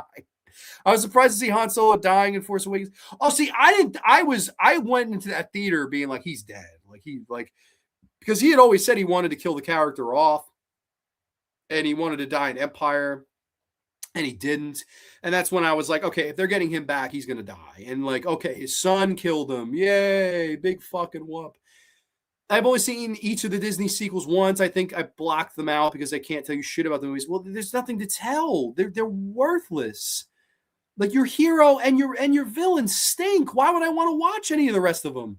I watched, I think, the first 2 seasons of The Mandalorian. I saw as well Book of Boba Fett for fun. I don't know if I think it was the greatest, but I went in with entertaining. I mean, Mandalorian is the biggest mistake too was they should have just got Jon Favreau to make the trilogy of these movies. Like Jon Favreau should have been your main creative because he could make a film. Unlike Jar Jar and unlike Rian Johnson, who we're going to get into here. I actually didn't mind episode 7, but I didn't bother watching the last 2 because of how fucking bad they were. I mean, how much you heard they're bad. I saw 8 in the theater too. That's the last one I saw in the theater. And I was like, we're going to rebound, like clean slate. And it was just as bad, if not worse. These 3 are garbage, pile of burning putrid garbage. And, you know, I will say this, and I can pose this question to you guys. Is it the fact that we're all up there in age now? Like, okay, for example, some of you were there when the original trilogy was in the movie theaters. That's awesome. Some of you were there when the prequel trilogy were in the movie theaters. I was there, but I didn't go. Like I was 2, 5, and 8 respectively. This was 19-year-old me going to the movies, really excited with a toy lightsaber and a fucking Star Wars beanie. And I walked out disappointed. Like, where does the age does age play a factor? I guess is my question to you guys. Is it age that has kind of left us to put the stiff arm on these movies, or is it truly the fact that they're just bad? Like I couldn't see myself ever getting nostalgic for any of these. Like they are bad movies to me, and I would never rewatch them if it wasn't for this fucking show. I don't know if you ever watched it, but there was a Star Wars anime series called Clone Wars. I did. That was on that. I remember that being on every day on Cartoon Network when I got home. Also, didn't see Solo, but I like Rogue One. I'm the other way. I saw Solo. I have not seen Rogue One, and I didn't like Solo. Let's see. I love how they used AI to recreate Carrie Fisher in Rogue One. I agree on Carrie Fisher and Peter Cushing, Rogue One. What do you think of Adam Driver as an actor? Well, first of all, I'll even tell you, as a person, I think he seems like a great guy. I like him in interviews. Seems like the nicest guy. He's been good in things. He's been bad in things. I'm very mixed on him as an actor. He's at his worst here. I do not like him as the character of Kylo Ren. I don't like the character more than the performance, but it like to me, people that bitch about Hayden Christensen, I think this is a far more egregious performance. Like it's not good. She's Goldberg, Grande. She didn't pay her dues, and that's why the boys don't respect her. I guess so. I guess she just the score is Jericho 4, Greenberg 0. I mean, Jesus Christ, even Goldberg had the taser was his fucking kryptonite. Like this lady, I think you could tase her and she'd be fine. She'd be like, "What's up next?" Ray's the Hulk Hogan of Star Wars universe won't do the job, bro. No, brother, she's gonna drop the leg on everybody. She's gonna take Luke Skywalker's lightsaber, fly the Millennium Falcon around. Like, get the hell out of here, dude. Like, I have no problem with a powerful female lead, but there's no vulnerability. Like she should have got her ass kicked. She didn't know anything about the Force. And then it would have been like, oh man, I hope Rey gets him in the next one. That's how you tell stories. What she beat the villain in the first movie. What is the point of watching the next? She already can beat him. What's the point? What if Rocky won and the first Rocky knocked out Apollo Creed in the first round? What the fuck would there ever been a reason to do sequels for? What? He knocked him out in the first round. The game's over. He dominated him. That's it. Go home. Bye. The scene where Rey telepathically gets a stormtrooper to open the doors. That's right. It's Daniel Craig. Daniel Craig is in the stormtrooper suit, I think something like that. Oscar Isaac was at least brilliant in Frankenstein. Well, he's a good actor, but I hate Poe Dameron. Poe Dameron is fucking shitty. Also, the ending is kind of lame. Rey meets Luke at the end, just leave us hanging there. Well, I get the idea of it's a literal cliffhanger. They're hanging you off a cliff for the next one. And Jar Jar Abrams has even said that was his. He wanted to it was idea of handing it off to the next filmmaker. Like, now you take what I did and make it better. That was his idea. Henry and Johnson said, hold my beer, I'm gonna hold my lightsaber, I'm gonna destroy it. Again, good actors like Oscar Isaacs and Adam Driver wasted in movies like this. Yeah, they really are. That's a good point. All kidding aside, if they actually consulted any successful wrestling book from the 80s to teach them about psychology, these new movies could have been a lot better. That I completely am with that, because you're 100% right. Those people that knew how to, granted, the modern day wrestling bookers could fucking use a hand from the 80s wrestling bookers. That's a big part of it, is storytelling, psychology. I've heard George Lucas say this: Star Wars is a soap opera. And that's what wrestling is in a lot of ways too. It's a fun soap opera that goes all year round. It has all these fun, creative, colorful characters that tell stories, and there are babyface turns and heel turns, and characters that you want to see overcome the villain that kicked their ass. Like, I don't know, a Luke Skywalker, an Anakin Skywalker, an Obi-Wan Kenobi. Nope. Let's just have them dominate everybody because I am Rey. Hear me roar. Han Solo is so old, and Leia looks kind of old here, which they are, I guess. It's kind of nice to see them, but sort of just there for memory's sake. Yeah, it's member berries. It's remember these people, remember the good Star Wars movies. Num. That's all it is. You don't have the mass heel take his mask off that early in his career. Goddamn motherfucker. Imagine Jim Cornette. God damn it, why does my top heel have a big nose, taking his mask off and look like a 40-year-old truck driver? Imagine Jim Cornette stuck a promo about this fucking movie. Oh my God, he's so funny. But even Jim Cornette has always said it's always pro wrestling. It's two guys fighting on the side of the road, and there's the one big guy, and he's destroying the little guy, and then the little guy gets a lucky punch, and he starts peppering the big guy. That's pro wrestling. It should be this movie too, but nope. Imagine if that thing went off in your rectum. Oh man, that would be spicy. Sort of like Harrison Ford and Crystal Skull, old here, no vitality. Yeah, jaded with Star Wars, Grande. Maybe we are. This is my opinion, not an age problem, John. The problem is the product is bad, lazy, and saturated. I liked a lot the Mando because it was fresh and entertaining. Saw it in my 40s. I like the Mando of all the new Star Wars stuff without George Lucas. The Mandalorian is the best by a mile, and it makes me think that that's why Jon Favreau should have done these movies too. But to preface, to wrap up, I'm with you. I'm with you too. I wonder, like, maybe because I've had people say that to me. I've had people say, "Oh, you're just not a kid anymore. That's why you don't like it. It's geared towards kids." I'm like, yeah, but like, I wasn't even. If I went to the movie theater and I was 50 years old, I still think I would have been pissed. Like, I went in at 19. I was done with the semester of college. I was excited. It's winter break, Christmas. I was in a good mood. You can't tell me I went in there with a curmudgeon attitude. I didn't. I was so excited. And man, you're right. The product just stunk. When you watch the sequels like A Shot in the Dark, which is basically a sequel to Pink Panther. Okay. Sorry, Wrestling Grande meh. What? What about Brienne of Tarth as a lame-ass stormtrooper leader? Oh, Jesus. Captain Phantasma, whatever the fuck. Captain Phasma, whatever the fuck. I don't remember that. Oh, God. Force will keep the Star Wars universe alive, probably Grande, which means they'll milk this until the universe ends. Sure, they will. I never thought someone would compare Star Wars to wrestling. Congrats, Grande. You finally made me interested in watching these movies. That's storytelling. That's psychology. It's an age-old tale of good and evil. Like, that's how it's done, man. I don't know. These movies, don't watch these Disney ones, Miss C, because there ain't nothing resembling any good wrestling in there. Instead, we get to Star Wars Episode 8, The Last Jedi, or as I call it, The Last Jerk-Off. Rey develops, the plot synopsis is closed. Rey develops her abilities. Does she develop her abilities? She already fucking has the abilities with the help of Luke Skywalker as the Resistance prepares for battle against the First Order. This is just as bad, if not worse. It's right. If it's not this one, it's 7. I don't know. I don't know which is the worst of these three. I really don't. They're all bad.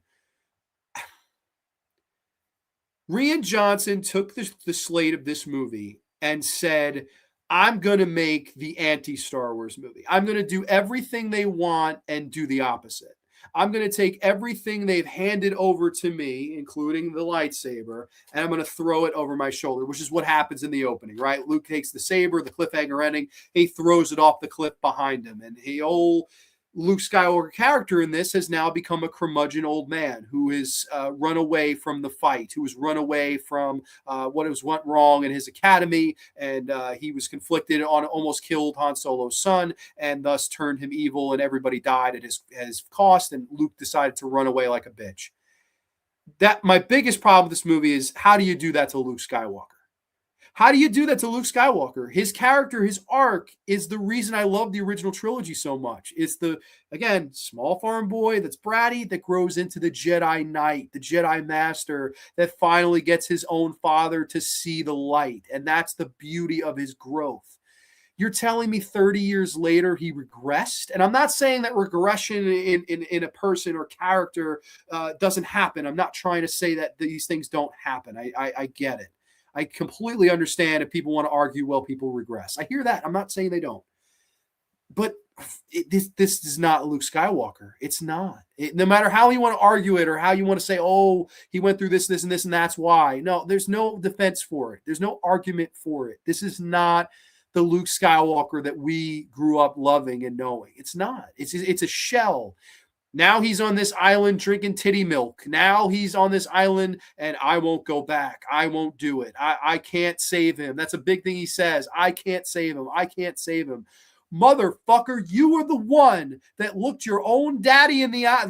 I'll go Dusty. Let me tell you something, Luke Skywalker. You looked your own daddy in the eyes. Look him in the mask. You looked him in his soul, if you will, baby. And you told him that you could turn the corner, hit the bottom on the upper, and choke slam his candy ass into the hell for the 1, 2, 3, daddy.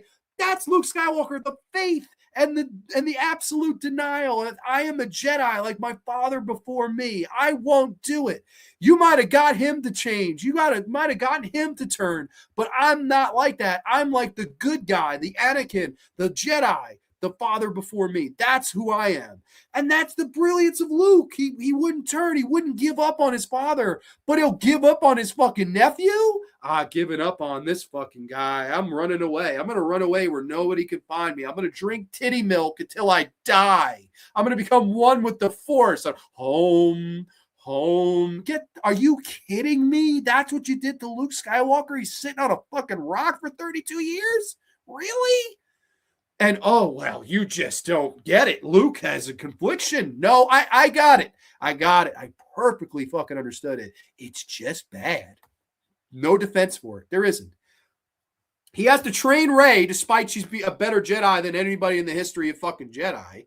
Has to train her. There's terrible Marvel humor in it. Do you feel it? He's tickling her with a leaf.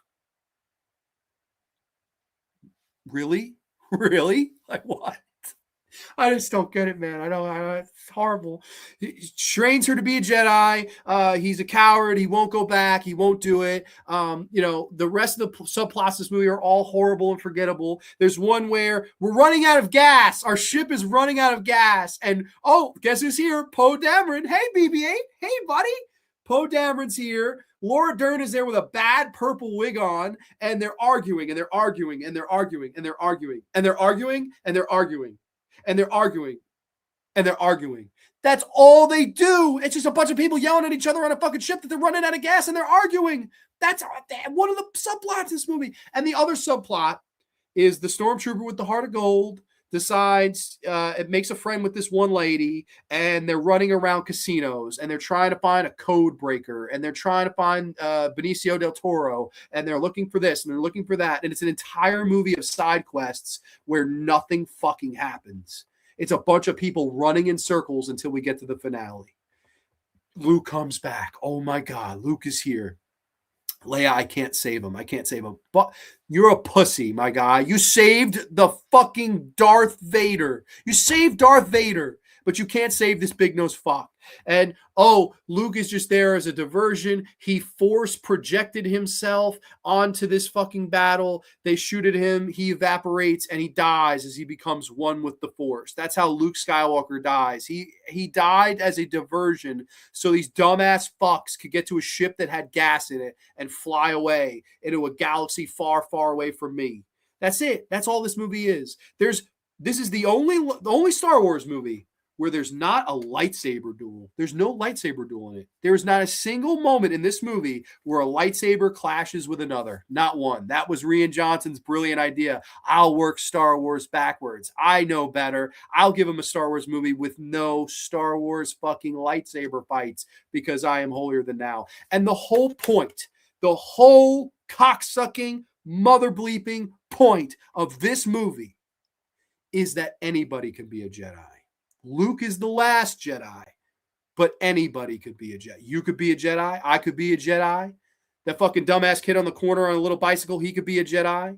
The dumbass lady sweeping the porch, she could be a Jedi. We could all be Jedi. We got to just sing it. We are the world. We are Jedi. We all make a better place and fuck you in the face. Come. Anybody could be a Jedi? What? What are you talking about? The entire fucking 7 movies before this, 6 movies before this, really. The 7th one we don't count. There's Jedi archives, and there's Jedi training, and there's the Jedi library, and there's he's too old to be trained. He must learn patience. There's all these things. It takes years and dedication and practice and mastery in order to become a knight/master, in order to get your seat on that fucking pedestal of primitive council members. I don't know, these uppity council members. That's like, that to me, that doesn't mean just anybody can do it. Like you have to be brought into it. You got to learn it. Like that's not just, and that's how it ends, where it's a dumb kid on Tatooine and he sees a star and he dreams. I want to be like Luke Skywalker too. Buddy, screw you. You can't be, that doesn't fucking work like that. There's even a scene in this movie where Yoda shows up and he shoots a force lightning bolt and burns the Jedi texts and goes, the texts do not matter, they do not. Luke, you must forgive yourself and let go. Fuck you. Are you kidding me? We bring Yoda back to burn down a tree. That's what we brought Yoda back to do. This is the worst one. This is absolutely the worst one. Rian Johnson wanted to just be a dick and say, I'll do everything the opposite of what I'm supposed to do. I'll burn down a tree. I'll make Luke Skywalker a fucking pussy. We're out of gas. We have these dumbasses run on a fucking scavenger hunt looking for these code breakers that mean nothing to the plot of your film. It's terrible. This is a worthless piece of shit. And listen, I like Rian Johnson. I like the Knives Out movies. He is the editor of May. Anybody a fan of May, the horror movie May? I love May.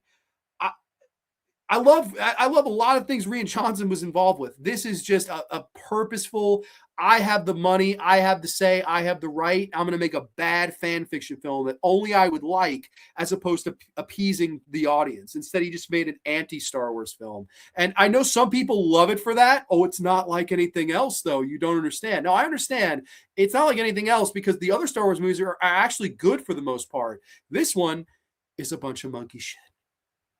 The Last Jerk Off is horrible. Let's go to the comments and then we'll get to this last movie, which I'll go quick. This has almost been a 3-hour show. We got to wrap this up.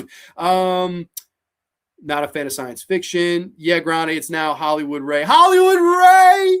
The NWO is the only way to go. Imagine Gene Okerlund.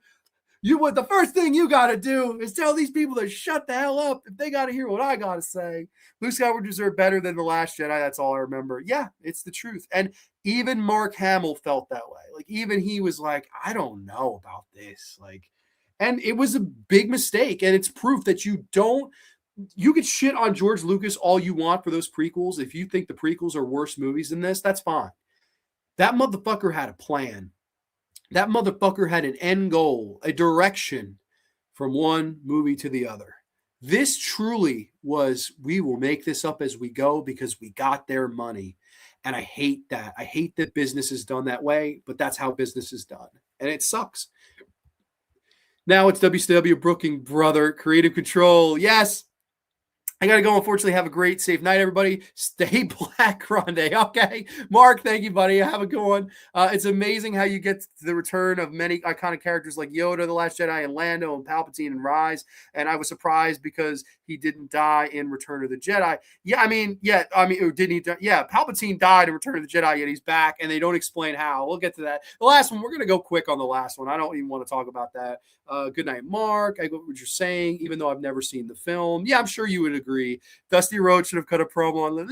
Luke, let me lay it on the line, if you will. Dad, let me leave you with this. I've wined and dined with kings and queens, and I've slept in the alleys and dined on pork and beans, baby. Who's the guy you're imitating, Grande? That's Dusty Rhodes, the American Dream, Dusty Rhodes. Because Luke Skywalker should have had a happy ending, right? To me, the ending forever should have been episode 6. This is forever. It ended here. These other movies didn't happen to me. They are still celebrating an Endor somewhere. If I had my way, 43 years later, they're still an Endor celebrating. I think it's that perfect of an ending. That much of a bow on top.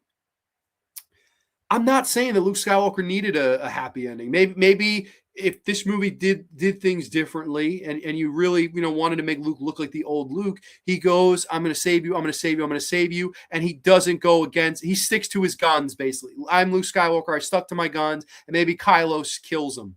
And you see that Luke stuck to his guns and showed that he was a straightforward book, whereas Kylo is a coward. And Kylo, there is no saving him, but Luke ultimately did everything he could to try. Like, that would have been a way more triumphant and heroic way to go out of, no, Luke never leaves the island. He never leaves. He force projects because he's a fucking pussy in this movie. I don't know who Dusty Rhodes is. Oh, man, I don't know. I Papa. Who's the big fucking jabroni driving us? Grande, I'm in talks for directing Star Wars 10. Are you really? Please, just take the money and run. Oh, take the money and run. None of your Star Wars, I guess. Rian Johnson movie with no lightsaber, Joseph Gordon-Levitt, which, to be honest, is more shocking. Yeah. Sorry, he actually voiced some alien, apparently. Did he? That's great. Third Rock from the Sun. If everyone can become a Jedi, then it takes away the specialness of the rarity of it. Exactly. Like okay, look at it in a real life realm. Is there, think of a sport. Okay, there's only a select few people in the world that are good enough at basketball to play it professionally. But this movie, you could do it. You could do it. Why not? It doesn't have anything to do with height or skill or ability or training or practice. Nothing. It's just, you're just the next Jedi because you dreamed it. Like, it doesn't work that way. It does take away the specialty. I don't know if I hate this movie more than the next. I do. This is the worst one. It's the worst one because he purposely made it as bad as he fucking could. Rian Johnson is insanely talented, but Star Wars was just a shockingly bad fit, in my opinion. I agree. And I like a lot of the other things he's done. I think he truly made a fan fiction movie that satisfied him. That was the movie he wanted to see, and that's great if he liked it. And I know there are some people that say it's misunderstood and it's great and it's a masterpiece. If you feel that way, that is great. I just do not feel that way. This sucks. Not everyone can win a gold medal with a broken freaking neck. Absolutely. Kurt Angle. It's true. It's damn true. Let's get to the last one. And yeah, it's not moving. Star Wars Episode 9, The Rise of Skywalker. This is the brief plot synopsis of this piece of shit. The surviving resistance faces the First Order once again. That's the entire plot synopsis of this movie. It's true. It's true. How long can we stay on this one? It's been nearly 3 hours. I'll summarize this. Jar Jar Abrams comes back, tries to save the sinking ship. He brings the Emperor back despite the Emperor died, and it took away all of the meaning that Anakin Skywalker had. Anakin's whole arc was bringing balance to the Force by overcoming and defeating the Emperor. Bringing him back to life ruins that entire fucking arc of Anakin. You can't bring that character back to life. I do not care. I don't care of logic. I don't care of duplicating or cloning. I don't care. He died. You take away the meaning of your first 6 fucking films in the arc it was building to by bringing that guy back. Oh, and you are my granddaughter. Spoiler alert, Rey is the granddaughter of the Emperor. Mwahaha. That's why she's so naturally good at everything. That's why she's so invulnerable to everything, because she has her blood of her grandfather, despite the previous movie insisting that everyone could be a Jedi. No, it's in her blood, though. That's why. Thanks, Jar Jar. Thanks, Rian. Oh, fuck yourselves. Horrible. John Boyega and Daisy Ridley, they keep teasing a love thing, but everyone insists that they're not trying to tell each other they love each other. They're both trying to tell each other that they're Force sensitive. I shit you not. That's not a fan theory. That is the majority's feelings on that, and I think it is stupid. because why couldn't it have just been a love story between Daisy Ridley and John Boyega? They had more chemistry than, hey, it's me, Poe Dameron and BB-8. Hey, buddy. They'd force love there. Oh, hey, Poe. Hey, Ray. Oh, you're good looking. Yeah, you're good looking. Yeah, let's tease a love angle there that goes nowhere. Let's have Leia. Leia doesn't die in the movie, thankfully. R.I.P. Carrie Fisher in real life. It feels like a makeup movie. It feels like, all right, sorry about giving the reins to Rian Johnson. Let's try to fix everything that he fucked up. And at the same time, it doesn't work as a movie in its own right. They tease Chewbacca dying. Rey and Kylo Ren eventually become an item because she dies, and he gives up his force power to revive her, and they kiss. And that's it. That's really it.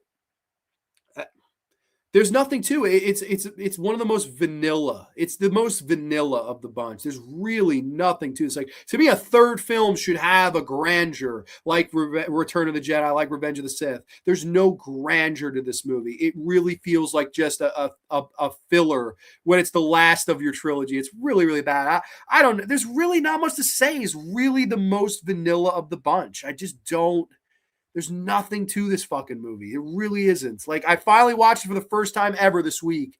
I watched it on Tuesday night, and I shit you not, it is now Thursday night, nearing Friday morning, and I don't even remember the movie. Like, that's how worthless this was. Lando's back. Good to see Billy D. Palpatine's back. I don't know why. All of the Jedi from the other movies have voice cameos. You hear Mace Windu, you hear Hayden Christensen, you hear Obi-Wan, you hear all of them in like voice cameos. You hear them. It's great fan service there. Oh, and the big arc is at the end, Rey goes to Tatooine, buries Luke's lightsaber, and someone is just walking by her and goes, "Oh, who are you?" And she says, "I'm Rey Skywalker." And the movie ends. And that's, despite being born into evil and being born into, foster home, I found myself as a Skywalker. And at the time, they're like, "Oh, this is the end of the Skywalker saga." Buddy, none of the other movies are Skywalker. Like, they're all Skywalker movies. What are you talking about? All 9 movies revolve around the Skywalkers. What are you kidding me? Like, just really bad, really, really bad. This last trilogy is unanimously, I hate you. Like, I hate all 3 of them. Like, I think The Last Jedi is the most egregious. It is the worst. The last one's I see Mineo says the laziest. Yeah, that's a great way to put it. It's the laziest. And then Force Awakens is just a horrible movie. Just overall, just bad protagonist, bad antagonist, just an overall terrible film from start to finish. All 3 of these are absolute I hate you movies. I hate them. Surely bringing Rainbow. Yes, it is. Even though Alien Resurrection's better, Poe BB-8 is a true love. It really is. If he could have found a way to, I'm not going to say it, but you know what I'm saying. He could have found a way to have some fun with BB-8. He would have. That's all he does. Hey, BB-8, hey, buddy, you got another line? Laziest of them all. Yeah, for sure. And that, I'm sorry for the anticlimactic. 9 is just, it's so blah. The Force will be with you always. The original Star Wars and Empire Strikes Back. The Force is strong with this one. Return of the Jedi and Phantom Menace. I know Phantom Menace being in an A is crazy to people, but I really like it. Hello there, a B for Star Wars Episode 3. I think it's a good movie. I think it's a little bit overrated, but I like the movie overall. It's a glass half full, and the third act is great. Getting there's some bumps in the road. Do or do not, there is no try. There was not one movie that made Do or Do Not, There Is No Try. Scruffy looking nerf herder, definitely Attack of the Clones. Attack of the Clones would be an I hate you if these 3 didn't exist, but because they exist, it moves up without doing anything. 7, 8, 9. Respectively, are absolutely terrible. Only 2 Sweet Peas. Yeah, no, thank you. Sorry you had to go through that, Grande. Dude, no, be sorry at all. This was a lot of fun. I always have a good time on these shows. May the Force be with you, Grande, and also with you, Slasher Fred. Thank you for always watching the show. Throwing me one of these, Mateo. Thank you. Next week, just a brief plug for next week's show. Alpha Romero will be on the program, and we're going to be talking about a little bit of counterculture coming of age movies, where we'll be reviewing Clerks and SLC Punk. So we're getting a little bit away from horror the first 2 weeks of this year, or this month, I should say. And then we're going to move on to Trilogy of Terror 1 and 2 later in the month with Fever Dreamland Theater and Mr. Dan. I also will be recording the Lauren Ashley Carter interview coming up. So very excited for all the things on this channel that have to come. Star Wars has been a true adventure in a galaxy far, far away. Darth Grande is a little bit gassed. Awesome show, Grande. Even though I have never watched these movies, I came away with a lot of education information. Well, hey, you get your education here, my friend. Happy to have you as always on the graveyard, throwing up the graves. Thank you so much, Heather and everybody. Have a safe, happy, healthy weekend from a graveyard far, far away. And we will catch you next time only on the graveyard. Too sweet peace and good night, everybody. Cheers. May the force be with you.